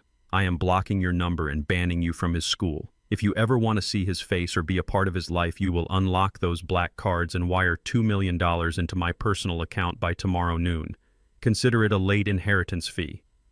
I stared at the glowing screen, reading the ultimate extortion attempt. She was weaponizing an innocent child. I stared at the glowing screen of my phone, the venomous words burning into my retinas. Megan was not just threatening to keep my 7-year-old grandson away for a weekend. She followed up her initial text with a blazing voice message detailing exactly how she planned to erase me from his life completely. She boasted that once the suburban villa sale closed tomorrow morning, she would take the illicit cash and fly directly to Paris, dragging my grandson across the Atlantic with her. "You will never hear his voice again, Tobias," she hissed through the speaker, her tone dripping with malicious glee. "I will legally change his last name. I will enroll him in an international boarding school under my maiden name, and I will make sure he grows up believing his grandfather was a cruel, senile old man who abandoned him. You have 24 hours to wire those $2 million into my personal offshore account. If you do not comply, your legacy ends with you." She was using an innocent child, her own flesh and blood, as a human shield to extort me. It was the ultimate act of cowardice, a desperate, despicable pivot from a woman who realized her financial lifeline had been brutally severed. She thought this emotional terrorism would finally break me. A few moments later, my private line rang loudly, cutting through the quiet of my study. I answered it, maintaining my absolute silence. Devin was on the other end, his voice dripping with a newfound disgusting confidence. He genuinely believed they had finally backed me into an inescapable corner. "Listen to my wife, Dad," Devin commanded, trying to mimic the authoritative tone I had used in boardrooms for 40 years. "You thought you could outsmart us by freezing the bank accounts and manipulating the commercial lending board. You thought you were 10 steps ahead of everyone else, but you forgot one crucial detail. You care deeply about the family name. You care about your bloodline. My son is the only heir to the Wright legacy, and Megan and I hold complete custody over him. If you refuse to unlock those black cards and wire the $2 million immediately, we will vanish without a trace. You will spend the last few years of your pathetic life completely alone in that massive empty mansion, knowing your only grandson does not even remember what you look like." Devin let out an arrogant scoff, fully convinced he held the ultimate trump card. "You have always been a ruthless businessman, Dad, but you have a soft spot for the boy. I know you do. You cannot stand the thought of losing him. So drop the tough guy act, call Gregory Thorne, and authorize the transfer. Consider it the price of admission to stay in your grandson's life." It was sickening to hear my own son use his child as a bargaining chip. He viewed his son not as a person to be loved and protected, but as leverage in a financial hostage negotiation. Devin had grossly miscalculated the situation. He assumed my love for my grandson translated into a willingness to be extorted by two criminals. He thought this threat would break my spirit and force me to capitulate to their ridiculous demands. Instead, it only solidified my resolve to utterly destroy them. They were trying to manipulate me with the one thing I held sacred, proving once and for all that they possessed no moral boundaries whatsoever. I did not raise my voice or offer a single word of negotiation. I simply listened to his arrogant demands, letting the silence stretch until Devin grew incredibly uncomfortable. "We are waiting for the wire transfer notification." He finally snapped his false bravado, wavering slightly under the weight of my total silence. "You have until noon tomorrow." He hung up the phone, believing he had delivered a fatal blow. I placed the phone gently on my mahogany desk, turning my wheelchair toward the large portrait of my late wife, Camille, hanging above the ornate fireplace. Her warm, intelligent eyes seemed to look right through me, reminding me of a solemn promise we made to each other 5 years ago, just weeks before cancer took her from me. Camille had always seen through Devin's superficial charm.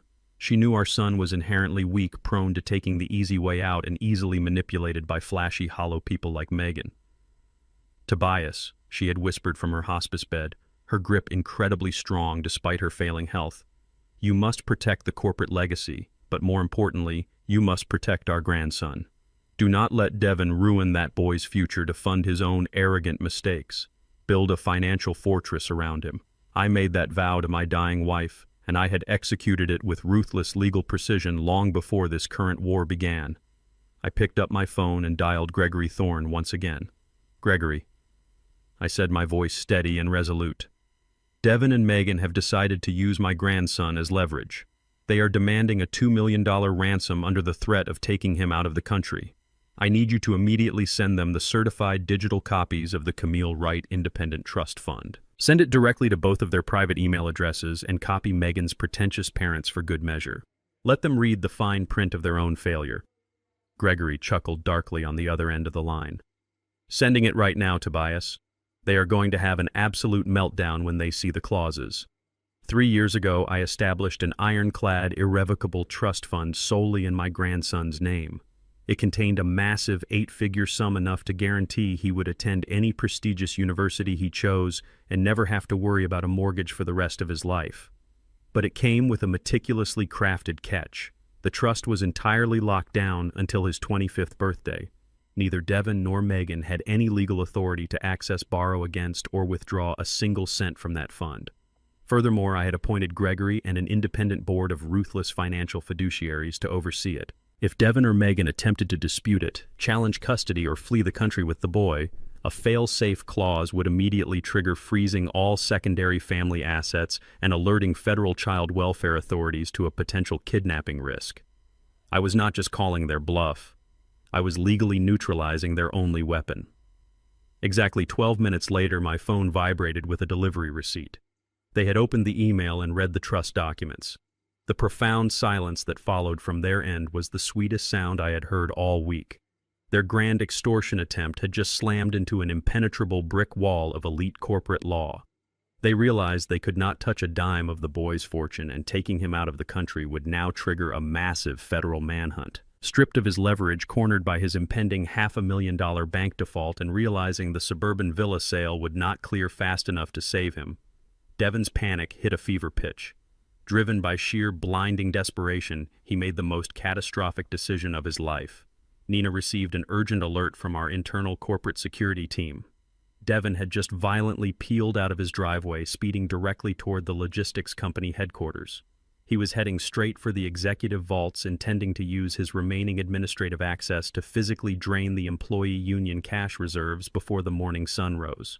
The sun had barely begun to paint the city skyline when Devin drove his sports car recklessly into the VIP parking garage of my logistics headquarters. According to the live security feed Nina monitored from my tablet, my son marched through the glass atrium with the frantic, manic energy of a cornered animal trying desperately to play the apex predator.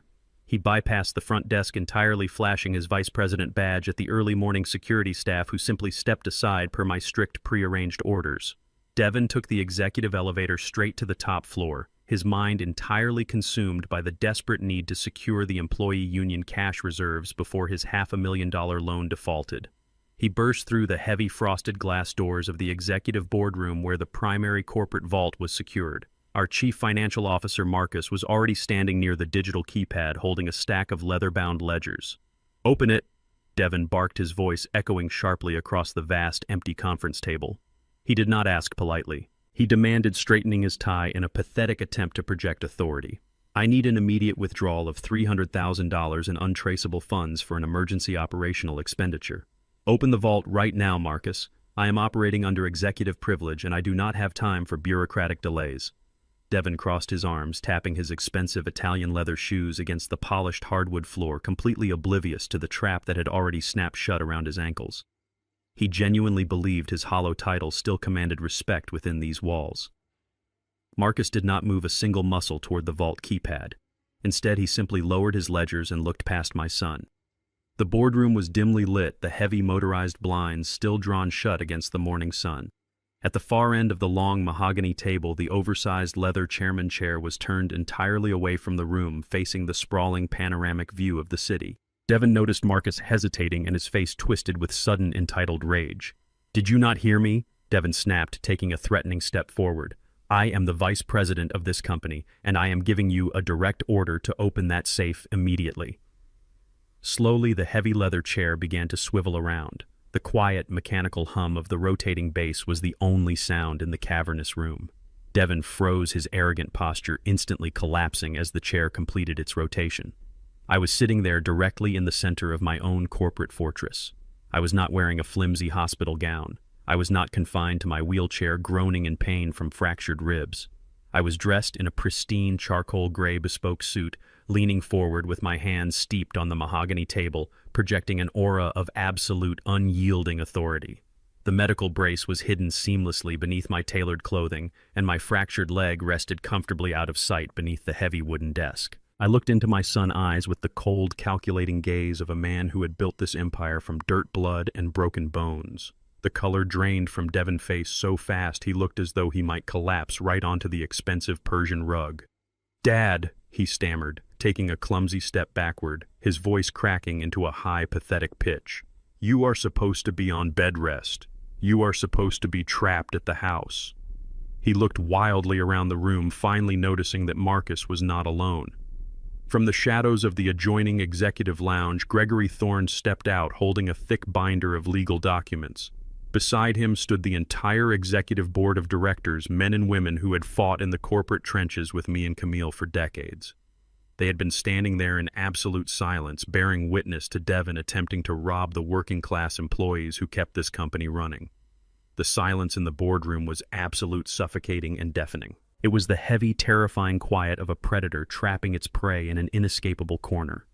Devon swallowed hard, his eyes darting frantically between the vault, the board members, and my steely expression. He realized in one crushing, humiliating moment that there was no emergency operational expenditure. There was no secret withdrawal. There was only a public, devastating execution of his corporate career, and he had walked right onto the executioner block. I did not raise my voice. I did not need to. True power never has to shout to make itself heard. Devon Wright. I began every syllable, slicing through the quiet room like a freshly sharpened blade. You have attempted to authorize a fraudulent withdrawal from the Employee Union Reserve Fund to cover a personal commercial default.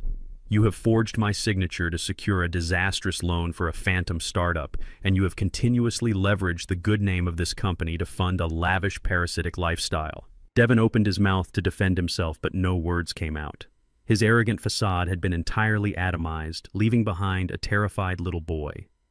By unanimous vote of the board of directors, standing right here as witnesses, I continued my gaze, never leaving his panicked eyes. Your employment at this logistics firm is terminated immediately. You are hereby stripped of the vice president title. You are stripped of all executive privileges, access clearances, and corporate representation. You are, as of this exact second, completely unemployed. Devon gasped, a pathetic, desperate sound escaping his throat.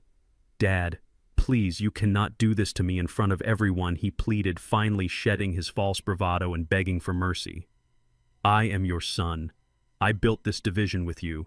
"You built absolutely nothing," I corrected him, my voice turning into a low, terrifying growl. "You coasted on the sacrifices of a black man and woman who gave you the world, and you repaid us by trying to lock me in a psychiatric ward so you could steal the rest of my legacy." I pressed a silver button on the intercom console resting on my desk. The frosted glass doors of the boardroom slid wide open, revealing the bustling main floor of the headquarters. Hundreds of morning shift employees, managers, and warehouse supervisors stopped dead in their tracks, turning their attention to the executive suite. The employees who had suffered under his arrogant, dismissive management style for years watched with wide, satisfied eyes as the man who constantly belittled them was publicly dethroned. "Place your corporate key card, your company credit cards, and the keys to the company issued." "Range Rover on this table." "Devon," I ordered loudly, ensuring the absolute silence of the entire floor amplified my command. "Right now." Devon looked out at the sea of faces, realizing that his ultimate humiliation was being broadcast to the very people he had spent years treating like garbage. His hands shook violently as he reached into his designer suit, pulling out the glossy black key card and the heavy silver car keys. He dropped them onto the mahogany table, the items clattering loudly against the wood. He had been stripped of his armor, his wealth and his dignity reduced to nothing more than a desperate fraud standing in a borrowed suit. I gave a swift, silent nod to the head of corporate security. Two massive guards stepped forward, grabbing Devon firmly by the arms. They did not guide him gently. They physically dragged him out of the boardroom, marching him through the center of the open office floor. Hundreds of employees watched in absolute silence as the former vice president was hauled toward the service elevators like a common trespasser. Devon struggled helplessly against their grip, his face flushed with tears of pure, unadulterated shame. As soon as he was shoved out the front glass doors and onto the cold concrete of the street, he scrambled to pull his cell phone from his pocket. Completely broken and entirely out of options, he frantically dialed his wife, hoping she could somehow salvage the pieces of their shattered lives. He needed her to execute their suburban villa scam immediately to get the cash they desperately needed to survive. But the phone just rang and rang, echoing endlessly against his ear. Miles away, Megan was not waiting by the phone to comfort her ruined husband. She was sitting in the guest suite of my estate dialing the most ruthless divorce attorney in the state. Devin stumbled out of a cheap rideshare vehicle and dragged his heavy feet up the paved driveway of the suburban villa. Stripped of his company-issued Range Rover and his corporate prestige, he looked like a completely shattered man. The crisp morning air offered no comfort as he pushed through the heavy front door. Megan was already waiting for him in the grand foyer, but she was not there to offer a warm embrace or a sympathetic shoulder to cry on. Her face was twisted into a vicious, ugly snarl. The news of his humiliating public termination had already ripped through their elite social circles like a wildfire. "You absolute incompetent fool," she screamed, her voice echoing harshly off the high ceilings of the villa. "I just received a text message from a friend at the country club. Everyone in the city knows Tobias threw you out of the building like a common thief. You promised me you had this situation under control. You promised me we were taking over the logistics empire today. Instead, you let an injured old man strip you of your title, your car, and your dignity in front of hundreds of employees." Devin slumped onto the tufted entryway bench, burying his face in his trembling hands. Megan, pacing the marble floor like a caged predator, showed absolutely zero sympathy for her husband. "I tied my youth and my reputation to a powerful vice president," she spat, pacing furiously. "Now I am legally bound to a disgraced unemployed failure who just defaulted on a $500,000 loan. You are completely useless, Devin. You had one job to outsmart your father, and you failed miserably." Devin finally snapped his head, shooting up from his hands. His own latent anger boiled over, instantly erasing any remaining trace of his defeat. "Do not stand there and act like an innocent victim, Megan," he roared, getting to his feet and pointing a shaking finger directly at her face. "The only reason I am sitting in this massive financial crater is because of you and your grifter brother. I forged my father's name to fund Kyle and his fake tech startup because you manipulated me into doing it. You pushed me to hire that corrupt doctor. You pushed me to confront him in his bedroom last night. We are in this mess together, and you are equally responsible." Megan let out a cold, sharp laugh, crossing her arms tightly over her cashmere sweater. "We are not in anything together anymore, Devin," she replied, her voice dripping with pure, unadulterated venom. "I am not going down with a sinking ship just because you were too weak to secure your own inheritance." The bitter argument raged through the empty house, completely shattering the fragile illusion of their perfect marriage. They hurled vicious insults, tearing at each other's deepest insecurities and exposing the shallow, materialistic foundation of their relationship. But beneath her screaming, Megan was already calculating a ruthless escape route.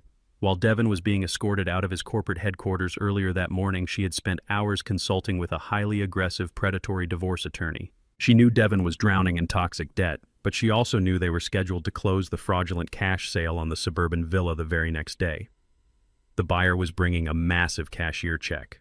Megan plotted a brilliantly wicked betrayal. She would play along for just one more night. She would stand by his side at the notary office tomorrow morning, ensure the illegal property transfer went through smoothly, and wait for the funds to clear.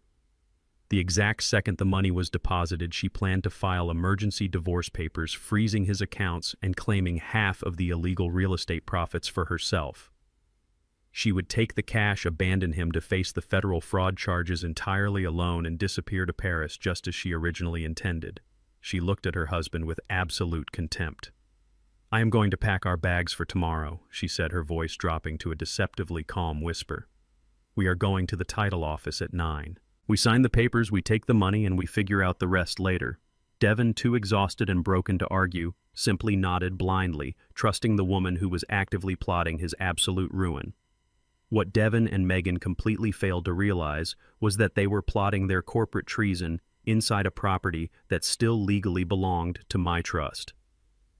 When I purchased the suburban villa years ago, I installed a state-of-the-art smart home security system to protect my investment. The interior surveillance cameras had been deactivated for their privacy, but the central intercom and ambient audio sensors remained fully operational. Sitting in my primary study miles away, I listened to their entire vicious screaming match through the encrypted security feed on my tablet. Nina stood quietly by my desk, monitoring my blood pressure as the high-definition audio streamed into the room. We listened as the argument finally subsided, and the sound of Megan retreating to the master bathroom echoed through the speakers. A moment later, the distinct sound of a phone dialing broke the silence. Megan was calling her divorce attorney back. I want the financial injunction filed the exact second the funds hit the joint account. Megan whispered into the phone, her tone ruthless and calculating. He is walking into that notary office tomorrow completely blind. I will secure my 50% cut of the house sale and leave him holding the bag for the $500,000 corporate debt. Make sure the restraining order is ready so he cannot touch my offshore transfer. I tapped the screen, disconnecting the audio feed. A cold, satisfied smile spread across my face. They were no longer just fighting me. They were actively cannibalizing each other like starved animals. Nina shook her head in sheer disgust as she recorded my vitals on her medical chart. She is going to let him commit federal fraud and then rob him blind the moment the ink dries. Nina noted, her voice laced with professional detachment. It is incredibly vicious. I turned my wheelchair toward the grand window, looking out at the dark, peaceful estate. Let her try, I replied softly. I immediately picked up my phone and dialed Gregory Thorne. Gregory, I said as soon as he answered the line, Megan is planning to divorce Devin and steal half of the fraudulent sale proceeds tomorrow morning. I want to make sure she is sitting right next to him when the trap springs shut. Finalize all the arrangements with the federal authorities and the title company manager. We are moving in for the kill. I want every single exit heavily guarded, and I want absolute silence until the pen hits the paper. Gregory chuckled darkly. Everything is perfectly in place, Tobias. The sun rose the following morning, casting a bright, deceptive light over the city. Inside the suburban villa, Devin and Megan performed their final act of mutual delusion. Despite the vicious hatred simmering between them, they both dressed in their absolute finest designer clothing, preparing to project an image of wealthy, untouchable success. Devin wore his sharpest tailored suit, attempting to mask the terrified aura of a man who was one bank deadline away from total bankruptcy. Megan draped herself in an elegant cashmere dress, carrying her favorite imported leather handbag, completely convinced she was about to secure her multi-million-dollar golden parachute. They climbed into an expensive black car service, riding in heavy silence toward the downtown financial district. As they pulled up to the sleek glass facade of the title transaction office, they shared a brief, unified look of arrogant anticipation. They marched through the revolving doors, squaring their shoulders. They were absolutely certain they were moments away from signing a simple piece of paper and walking out with a massive multi-million-dollar check that would solve all their problems forever. The sleek glass walls of the downtown title office offered a panoramic view of the city skyline, but Devin and Megan only had eyes for the thick stack of legal documents resting on the polished mahogany table. The independent cash buyer, a wealthy real estate investor looking for a quick turnaround, sat across from them with a relaxed demeanor. He had brought exactly what they desperately needed, a certified cashier's check for $1.8 million. The escrow officer, a stern-looking woman in a gray suit, meticulously arranged the final transfer contracts. She placed a heavy gold pen right next to the signature line. Devin took a deep breath, adjusting the cuffs of his expensive tailored suit. He picked up the pen, feeling the cool metal against his sweating palms. This was his salvation. He pressed the ink to the heavy parchment paper and forged my exact signature with practiced precision. He signed the property transfer, the disclosure forms, and finally the financial receipt for the multi-million-dollar payout. As the notary stamped her official seal onto the paper, Devin let out a long, shuddering breath. He leaned back in his leather executive chair, and a smug, triumphant smile spread across his face. He actually believed he had done it. He thought he had successfully stolen my suburban villa, erased his $500,000 corporate debt, and secured his absolute freedom. Beside him, Megan stared hungrily at the certified check sliding across the table, her mind already calculating the exact moment she would file her emergency divorce injunction to steal her 50% cut and vanish to Paris. Devin reached out his hand, hovering mere inches above the life-saving check, but his fingers never touched the paper. The heavy frosted glass doors of the conference room were suddenly violently shoved open, hitting the rubber wall stoppers with a loud, sharp crack. The cheerful, professional atmosphere of the room evaporated in a single, terrifying second.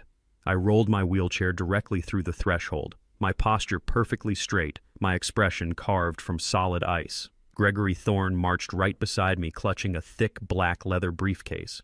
Flanking us on either side were two imposing federal agents dressed in dark, immaculate suits with official badges clipped securely to their belts. The investor jumped out of his seat in sheer confusion, but Devin and Megan reacted as if they had just seen a ghost. Devin froze completely, his outstretched arm suspended mid-air, the triumphant smile sliding off his face to reveal a mask of pure, unadulterated horror. Megan gasped loudly, her manicured hand flying up to cover her mouth as all the color instantly drained from her cheeks. "Good morning, gentlemen," I said, my voice echoing with lethal authority in the confined space. "I apologize for interrupting this real estate closing, but I am afraid there is a significant issue with the paperwork." The escrow officer frowned, standing up defensively. "Excuse me, sir, you cannot just barge into a private signing.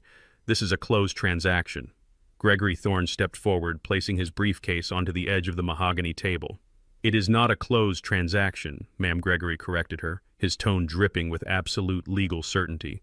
"My name is Gregory Thorne, and I am the senior legal counsel representing Mr. Tobias Wright, the sole lawful owner of the property being discussed today.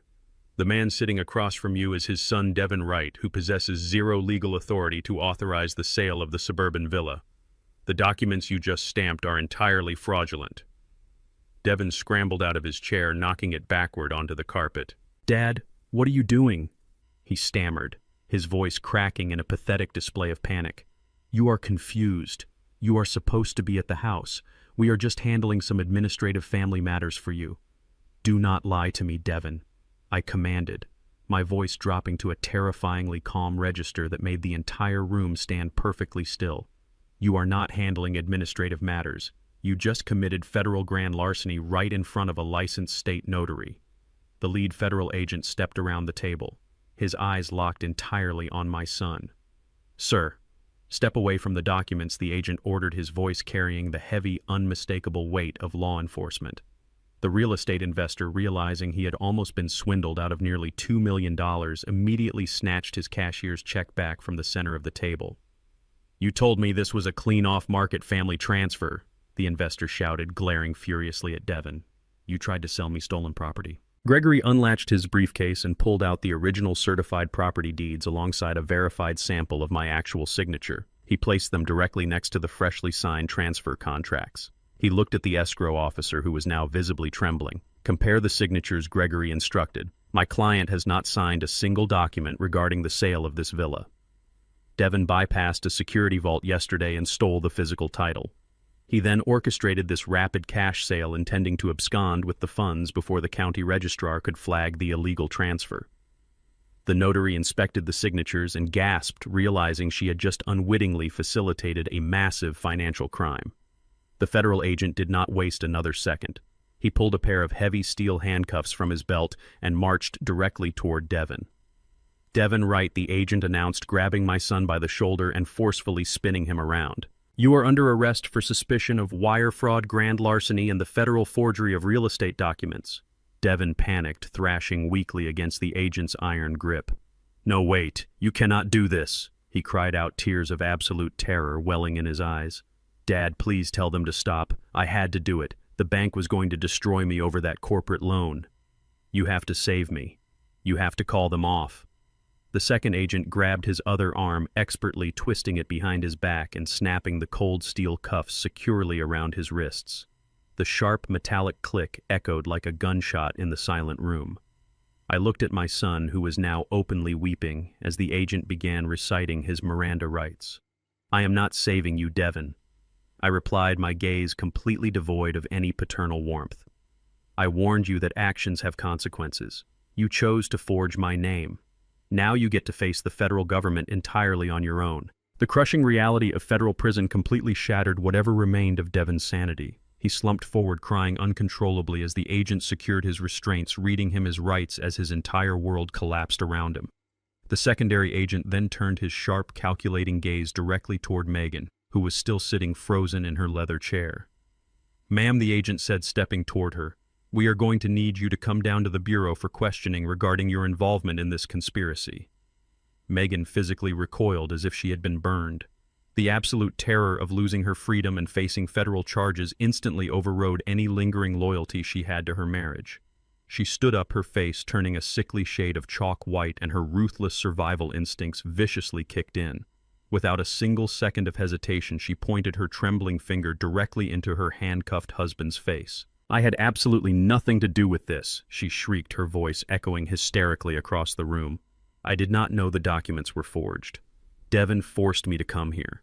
He manipulated everything and lied to me, just like he lied to his father. She was throwing him completely to the wolves, desperately sacrificing the man she married just to save her own skin. The preliminary hearing took place in a sterile federal courtroom 2 days later, casting a harsh, unforgiving light on the absolute wreckage of my son's life. I sat in the front row of the gallery, my posture impeccably straight, flanked by Gregory Thorne and Nina. We were there to witness the spectacular implosion of the two people who had conspired to erase me from the world. When Megan was called to address the federal judge, she delivered a theatrical performance that would have won her an Academy Award. She had completely abandoned her designer wardrobe and heavy makeup, opting instead for a modest conservative beige dress and a simple low ponytail. She stood before the magistrate clutching a tissue with trembling hands, playing the role of the terrified, naive bride who had been thoroughly deceived by her tyrannical husband. "Your Honor," she whimpered, her voice cracking with perfectly timed artificial sobs. "I had absolutely no idea Devin was forging those real estate documents or manipulating corporate funds. He controlled every single aspect of our finances. He kept me completely in the dark about his massive debts and lied to my face about his business dealings." She wiped a fake tear from her cheek, looking up at the judge with wide, innocent eyes. "He manipulated my entire family. He used my brother's startup as a front without my knowledge. I was just a devoted wife trying to support the man I loved. When he dragged me to that title office, I thought we were just signing standard family trust updates. I was a hostage to his financial abuse, Your Honor. Please, you have to believe me. I am entirely innocent in this nightmare." Sitting at the defense table, dressed in a wrinkled standard-issue county jail uniform, Devin looked like a man who had just been struck by a high-speed freight train. He was utterly paralyzed, staring at the woman he had alienated his entire family to protect. The sheer magnitude of her betrayal hit him with the crushing weight of a collapsing skyscraper. For years he had worshipped the ground Megan walked on. He had bought her the diamonds, the exotic vacations, and the luxury cars, all funded by my corporate empire. He had willingly committed federal mortgage fraud just to secure a $500,000 loan to impress her grifter family. He had stood in my bedroom and demanded I sign away my fortune to save her lifestyle. And now this very same woman was standing in a federal courtroom, ruthlessly stabbing him in the back and offering him up as a sacrificial lamb to save her own skin. I watched my son closely as his entire reality fractured into a million irreparable pieces. His jaw trembled and his shoulders slumped forward as the absolute colossal stupidity of his life choices finally caught up with him. He had traded a father who would have moved mountains for him for a parasitic narcissist who was happily feeding him to the federal prosecutors. Devin slowly turned his head around and locked eyes with me across the crowded courtroom. There was no anger left in his gaze. There was no arrogance and no entitlement. There was only a hollow, haunting despair. In that brief, silent exchange, he finally understood every single warning I had ever given him about the toxic nature of the woman he chose to marry. He realized that he had burned his own legacy to the ground for a completely worthless illusion. He looked away, burying his face in his manacled hands, completely broken and utterly alone. Megan continued to weep softly at the podium, convinced she had successfully manipulated the federal magistrate with her helpless victim routine. She thought she had secured her immunity by throwing Devin directly under the bus, but she had severely underestimated the depth of my preparation. Gregory Thorne stood up from the gallery bench, adjusting his tailored suit jacket, and approached the prosecution table. With the judge's permission, Gregory submitted a heavy encrypted flash drive into the official court record. "Your Honor," Gregory stated, his voice echoing with a blistering, lethal authority. "The victim in this case, Mr. Tobias Wright, has provided supplemental evidence that completely dismantles the defendant's fabricated narrative of innocent ignorance. Mrs. Wright was not a passive bystander manipulated by her husband. She was the chief architect of a deeply malicious conspiracy to commit elder abuse and medical fraud." Gregory signaled the court clerk to access the drive. A moment later, the high-definition audio recording captured by Nina in my private study began to play over the courtroom speakers. The entire room fell into a dead, shocked silence as Megan's shrill, demanding voice filled the air. "Doctor, you need to document how aggressive he has been acting," her recorded voice hissed, clearly instructing the corrupt private physician. "He literally sold a highly valuable family asset this morning for absolutely no logical reason. He is clearly not in his right mind." The recording continued, broadcasting her undeniable complicity in fabricating a psychiatric diagnosis to force me into a memory care facility. But Gregory was not finished. He projected the security camera footage from the hospital waiting room showing Megan deliberately photographing my private medical contacts. He then displayed the fraudulent medical power of attorney side by side with the digital footprint proving the document was drafted and submitted from Meghan's personal laptop. The evidence was irrefutable and utterly devastating. She was not a naive bride. She was a highly calculated predator who actively plotted to lock a sane man in a psychiatric ward so she could freely loot his multi-million-dollar estate. The federal judge glared down at Meghan with profound disgust, instantly recognizing the depth of her perjury. The magistrate slammed the gavel down unequivocally, rejecting her plea for leniency and officially denying her request for immunity. Both Devon and Meghan were formally indicted on multiple federal charges ranging from wire fraud and grand larceny to conspiracy and elder abuse. However, due to the overcrowded holding facilities and pending the commencement of the full federal trial, the judge granted them a temporary conditional release. Their passports were immediately confiscated, their bank accounts remained entirely frozen by the authorities, and they were placed under strict, heavily monitored bail. Stripped of their designer armor, their dignity, and their stolen wealth, they walked out of the courthouse completely broke and bound to each other by mutual hatred. With zero access to their luxury vehicles or credit cards, they were forced to scrape together their last few dollars to share a miserable, silent cab ride. They were heading back to the suburban villa, holding on to their very last shred of hope, believing they at least had a comfortable roof over their heads while they awaited their inevitable prison sentences. The miserable cab ride from the federal courthouse felt like a silent funeral procession. Devon and Meghan sat on opposite sides of the cramped back seat, refusing to even look at each other. Stripped of their passports, their bank accounts completely frozen, and their high society reputations entirely atomized, they were riding solely on the fumes of sheer denial. As the cab turned into their upscale suburban neighborhood, a fragile, desperate hope began to form in Devon's exhausted mind. The disastrous cash sale at the title office had been thwarted by my sudden arrival alongside the federal agents, but in his twisted, frantic logic, that meant the property had not actually been sold to the investor. He still possessed the original keys in his pocket. He still had the massive multi-million-dollar villa to hide inside. Meghan clearly shared this exact same delusion. She aggressively smoothed out her beige dress, her eyes fixed intently on the approaching driveway. They were facing imminent federal prison time, but they genuinely believed they could simply retreat to their luxurious sanctuary, lock the heavy mahogany doors, and spend the next few months living in total comfort while their public defenders negotiated a plea deal. They thought they still had a massive fortress to protect them from the harsh reality of the outside world. The cab driver slammed on the brakes, dropping them off at the end of the long driveway and demanding his payment in cash. Devon handed over his last remaining $50 bill, stepping out onto the familiar pavement. He took a deep breath, fully expecting to walk through his front doors and collapse into his custom Italian leather sofa. But as Devon and Meghan turned to face the property, their fragile illusion of safety was instantly and violently shattered. The grand wrought iron gates of the villa were pushed wide open, but the sprawling driveway was not empty. A massive commercial moving truck was parked right in front of the grand entrance with its ramp fully extended. Scattered across the pristine manicured lawn was a chaotic, towering mountain of heavy-duty garbage bags, cheap cardboard boxes, and transparent plastic storage bins. Meghan let out a blood-curdling shriek as she recognized the contents spilling out onto the green grass.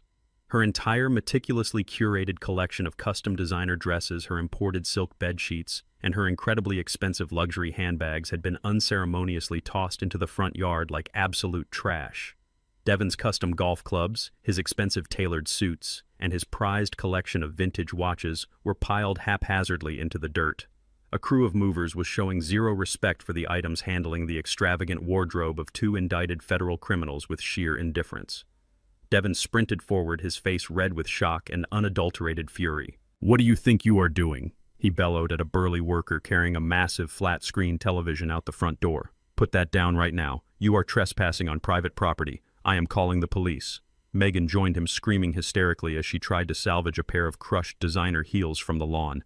"You cannot evict us without a court order," she shrieked, her voice cracking with sheer panic. "We know our tenant rights. You have to give us a 30-day written notice." But as she screamed, her eyes drifted upward toward the heavy stone pillars framing the main security gate. The color drained from her face completely.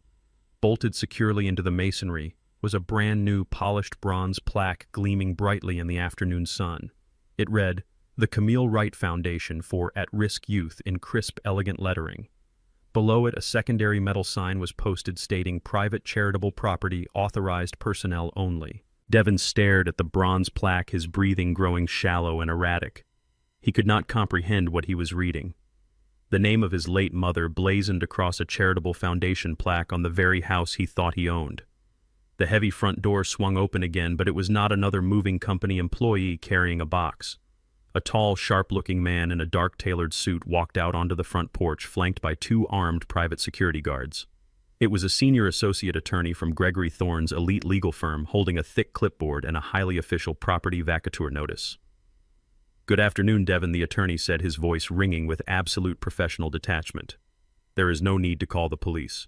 The local authorities are already fully aware of our presence here today, and they have explicitly authorized this property clearing." Devin marched up to the steps, his fists clenched tightly at his sides. "You cannot just throw our belongings onto the street," he demanded, his voice shaking with desperate rage. "I hold the original deed to this house." The attorney offered a cold, pitying smile. "You hold a worthless piece of stolen paper, Devin. Your father, Tobias Wright, initiated a full legal transfer of this entire estate over 5 weeks ago. He irrevocably donated this house and the surrounding property to a newly established charity foundation designed to house and educate underprivileged minority youth. The paperwork cleared the state registry long before you ever walked into that title office."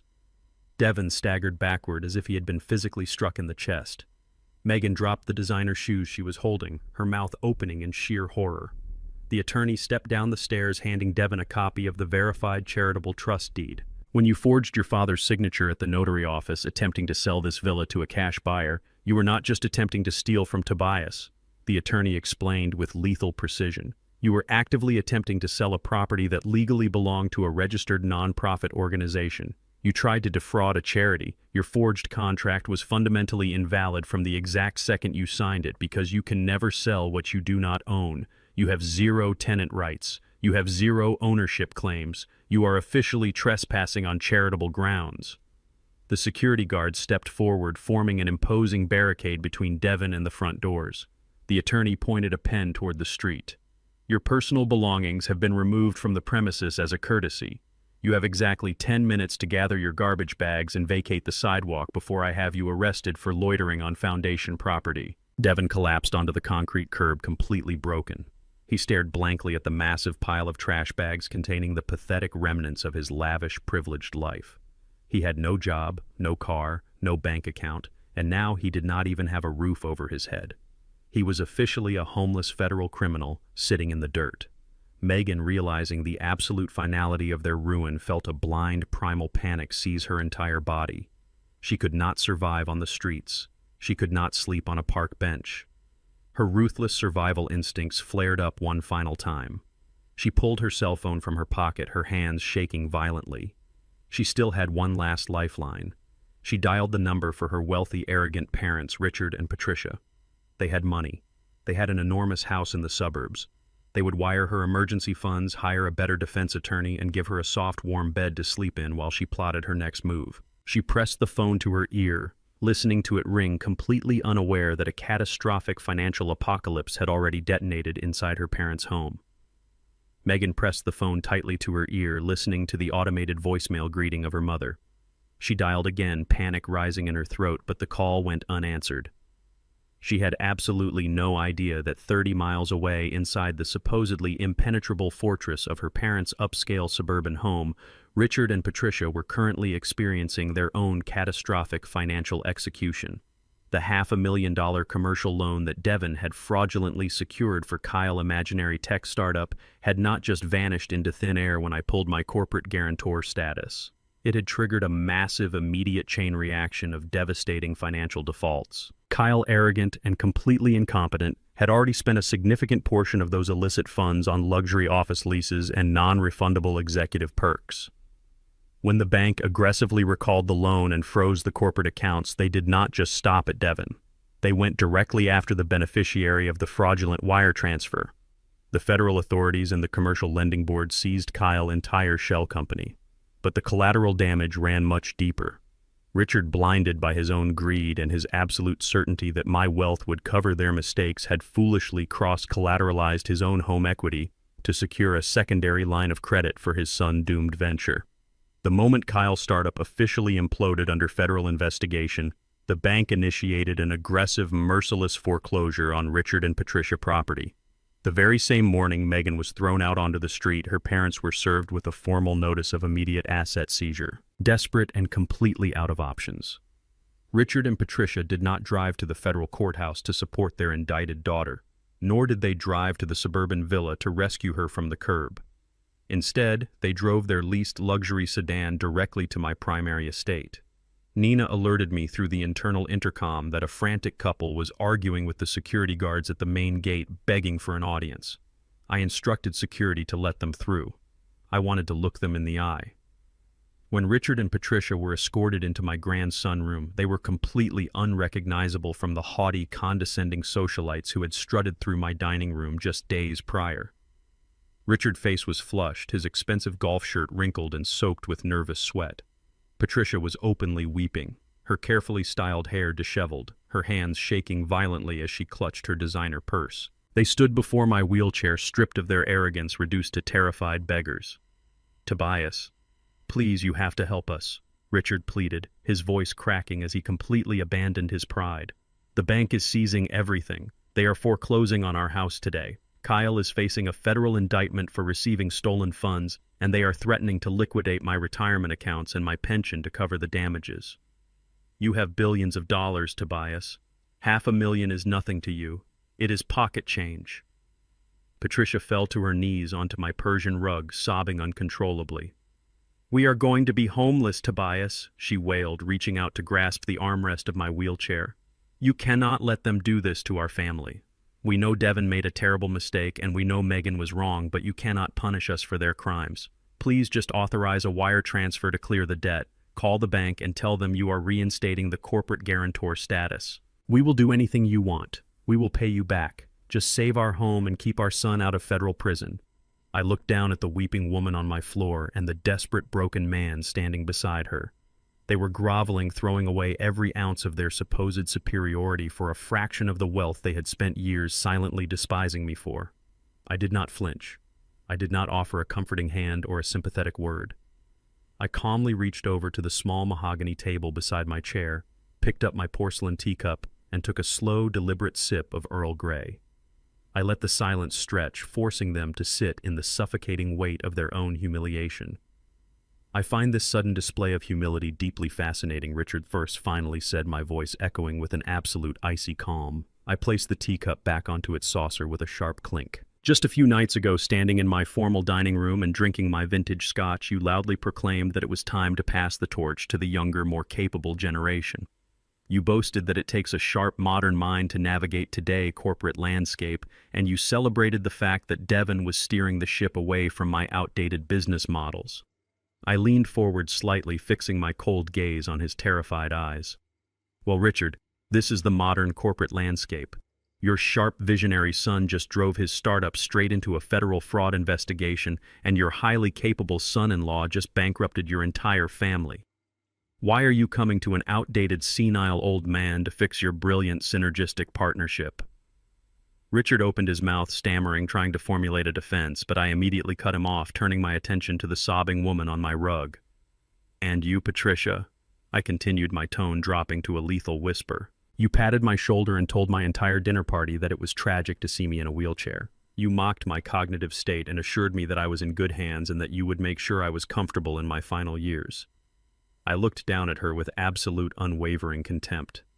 "I am perfectly comfortable, Patricia. The real tragedy is watching you kneel on my floor begging for a handout from the very black man you have spent years looking down upon. You built your entire identity on the illusion of supremacy, convinced that your status made you inherently better than me. But the moment the bank came calling, you rushed straight to my doorstep to beg for my money. I will not authorize a single wire transfer.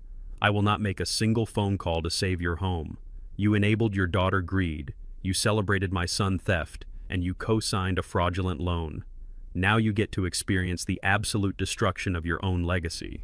Get off my floor and get out of my house." The security guards immediately stepped forward, grabbing Richard by the arm and firmly instructing Patricia to stand up. They offered no resistance. Completely shattered and entirely out of options, Megan's parents were escorted out of my mansion, their heads hung low in utter disgrace. They walked out of my front doors, knowing they were returning to an empty, foreclosed house, officially joining their daughter in absolute financial ruin. The empire of lies they had built was entirely reduced to ash. I watched their leased car drive away, taking a final peaceful sip of my tea. The board was completely cleared. Every parasite that had attempted to feed on my legacy had been systematically eradicated. But the final chapter of this war was yet to be written. Weeks passed, the wheels of the federal justice system turning with slow, crushing inevitability.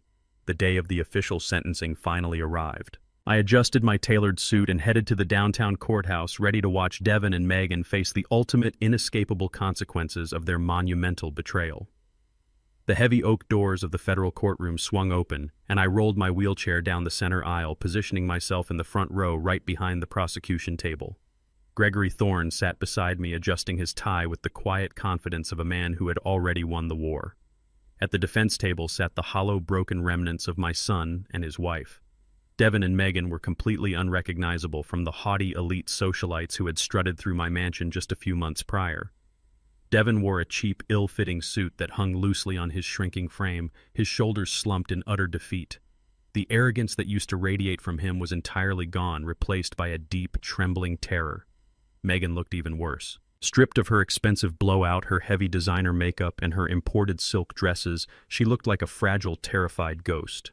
Her blonde hair was tied back in a messy knot, and she gnawed nervously on her lower lip, her eyes darting frantically around the imposing courtroom. There was no trace of the vicious woman who had screamed at me in my bedroom or the cunning manipulator who had tried to lock me in a psychiatric ward. They were just two exhausted, broke criminals waiting for the heavy gavel of federal justice to smash their lives into dust. The federal judge, a stern woman with zero tolerance for white-collar fraud, peered down at them over her glasses, her expression promising absolute ruin. The judge called the court to order and invited me to deliver my victim impact statement before handing down the final sentencing. I locked the wheels of my chair, gripped the edges of the podium microphone, and looked directly at the two trembling figures across the room. I did not speak with anger or malice. I spoke with the chilling, absolute clarity of a father who had systematically dismantled his own bloodline to save his legacy. Your Honor, I began, my voice echoing clearly through the silent courtroom. The two individuals sitting before you attempted to steal a lifetime of my hard work. They forged federal documents, committed grand larceny, and conspired to strip away my fundamental human rights by fabricating a medical diagnosis. They did this out of pure, unadulterated greed. I paused, letting the weight of their crimes hang heavy in the air. Devin flinched, staring at the floor, unable to meet my eyes. However, I continued, my gaze shifting to the magistrate. I am not asking this court to send my son to a federal penitentiary. Sending him to a cell where he will sit in idle isolation will teach him absolutely nothing about the value of an honest dollar. Instead, I respectfully request a different form of restitution. I ask that Devin be sentenced to 2,000 hours of mandated, strictly supervised community service, and I request that this service be served exclusively at the Camille Wright Foundation for At-Risk Youth, the exact same property he fraudulently attempted to sell. Let him mop the floors, scrub the toilets, and serve meals inside the very luxury villa he once believed he was entitled to own. Let him learn what actual labor feels like under the supervision of the charity he tried to defraud. The judge raised an eyebrow, clearly impressed by the poetic, grueling nature of the proposed punishment. As for Megan, I stated, turning my cold gaze toward my former daughter-in-law, her primary role was facilitating the forgery and initiating the medical conspiracy. Since she has already surrendered every remaining asset to pay her legal fees and has cooperated with the prosecution against her husband, I leave her fate to the standard guidelines of this court. The judge nodded, taking my words into careful consideration. She leafed through the thick stack of plea agreements Gregory had aggressively negotiated with the defense. The trap was perfectly executed, and the sentence was about to be officially delivered. The judge slammed her wooden gavel down, commanding the room to total attention.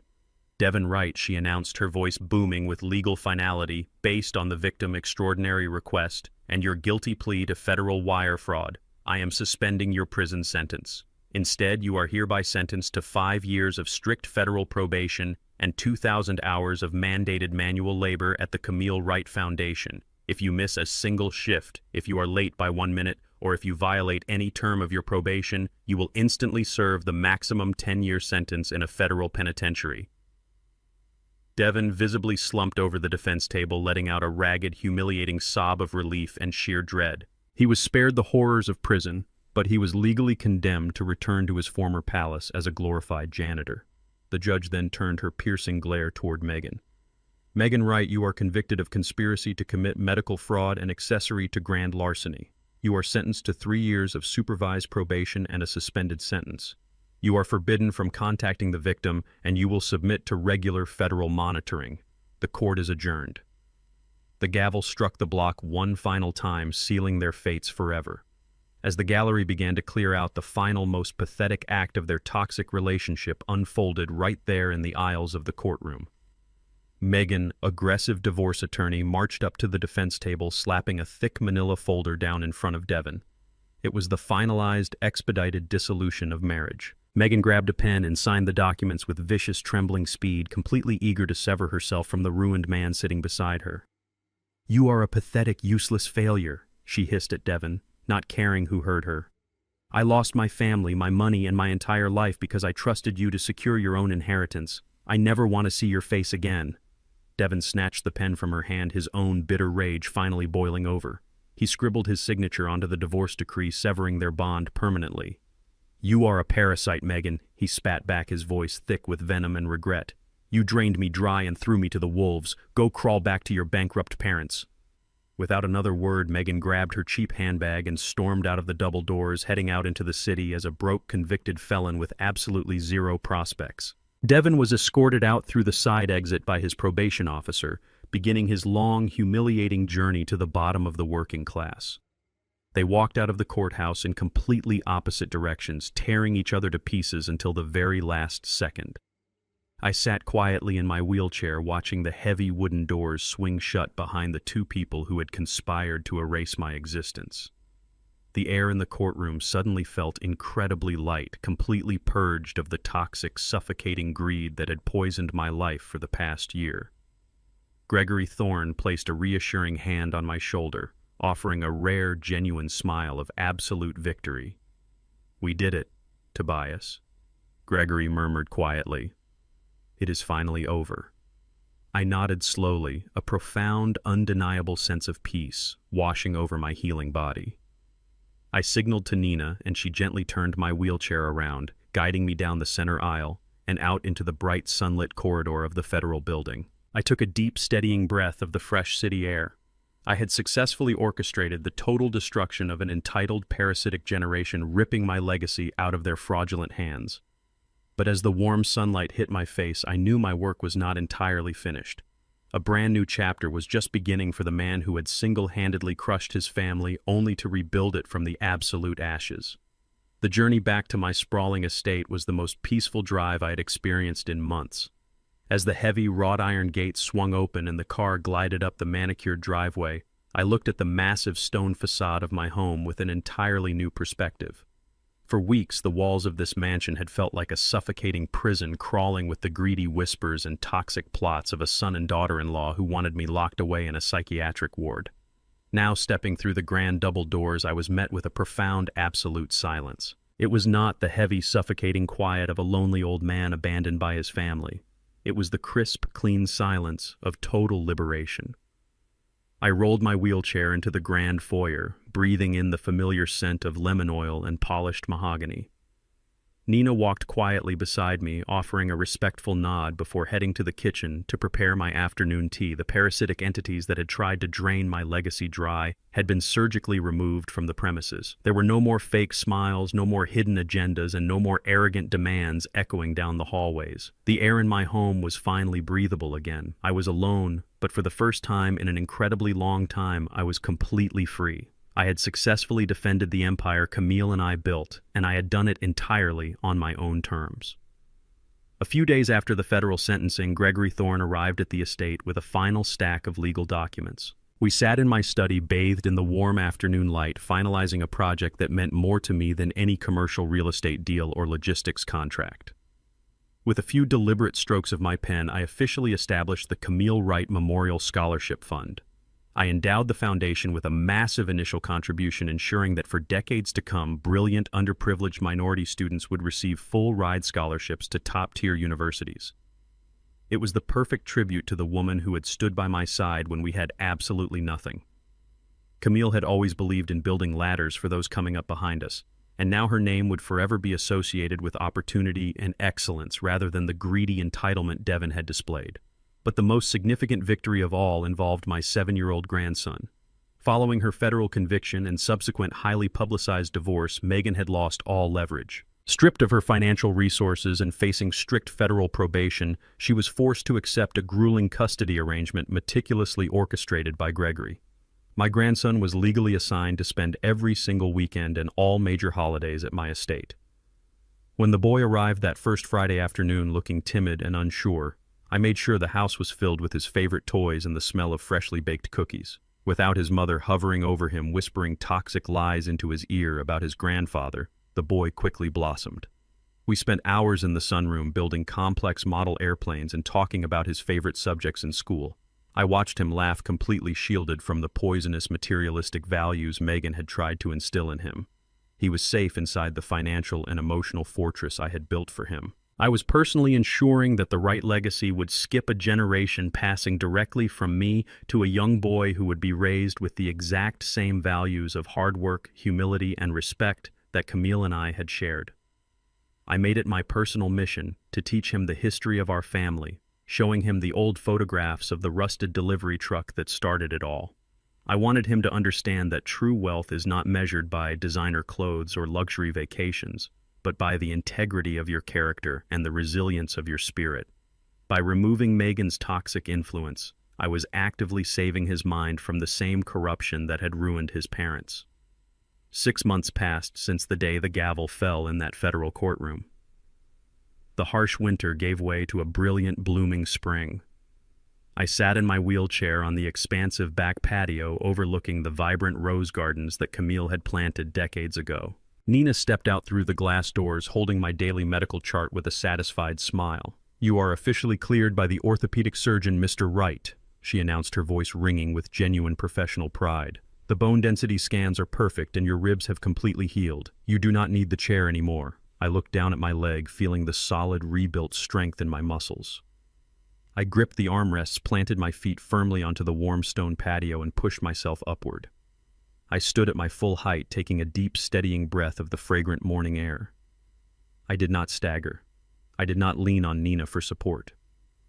I took one step, then another, walking smoothly and confidently down the stone path and into the sunlit garden. The physical recovery perfectly mirrored the restoration of my entire life. I had been broken, battered, and heavily underestimated, but I had healed stronger than ever. As I walked among the blooming roses, my thoughts briefly drifted to Devon. According to Gregory, my disgraced son was currently wearing a janitorial uniform, scrubbing the floors of the very suburban villa he had fraudulently attempted to sell. He was fulfilling his 2,000 hours of mandated manual labor under the strict supervision of the charity directors. It was a harsh, bloody lesson, but it was the only one that could possibly save his soul. I had not destroyed Devon out of hatred or petty vengeance. I destroyed his false reality because it was the absolute only way to force him to rebuild his life as a genuine man. If he ever wanted to earn back a fraction of his self-respect, he would have to do it with a mop in his hands and sweat on his brow. He would have to learn what it truly meant to work for a living, just as I had done 40 years ago. I did not ruin his life. I simply burned away the toxic, parasitic facade he had constructed, leaving him with nothing but the absolute raw truth. He was finally learning the crushing weight of consequence, and perhaps one day, years from now, he might actually understand that this brutal execution of his ego was the greatest act of fatherly love I could have ever given him. I stopped near the center of the garden, tilting my head back to feel the comforting warmth of the morning sun against my face. A quiet, deeply satisfied smile spread across my lips. The ruthless purge of my family tree was officially complete. The parasites who had attempted to feed on my legacy had been systematically eradicated, stripped of their power, and banished to the harsh reality of the working class. The wealth that Camille and I had sacrificed everything to build was entirely secure, locked behind impenetrable trusts and charitable foundations that would serve the world long after I was gone. My grandson was safe, my empire was thriving, and my home was finally a sanctuary of absolute peace. The board had been entirely cleared, and the pieces had been reset exactly as I intended. I turned around and walked back toward the grand mansion, my steps echoing with the steady, unbreakable rhythm of a man who had faced the ultimate betrayal and emerged completely victorious. Order had been perfectly restored. The greatest lesson I took away from this ordeal is that true parenting never really ends, even when your children are fully grown. We often confuse financial support with unconditional love, believing that shielding our kids from hardship is the ultimate parental duty.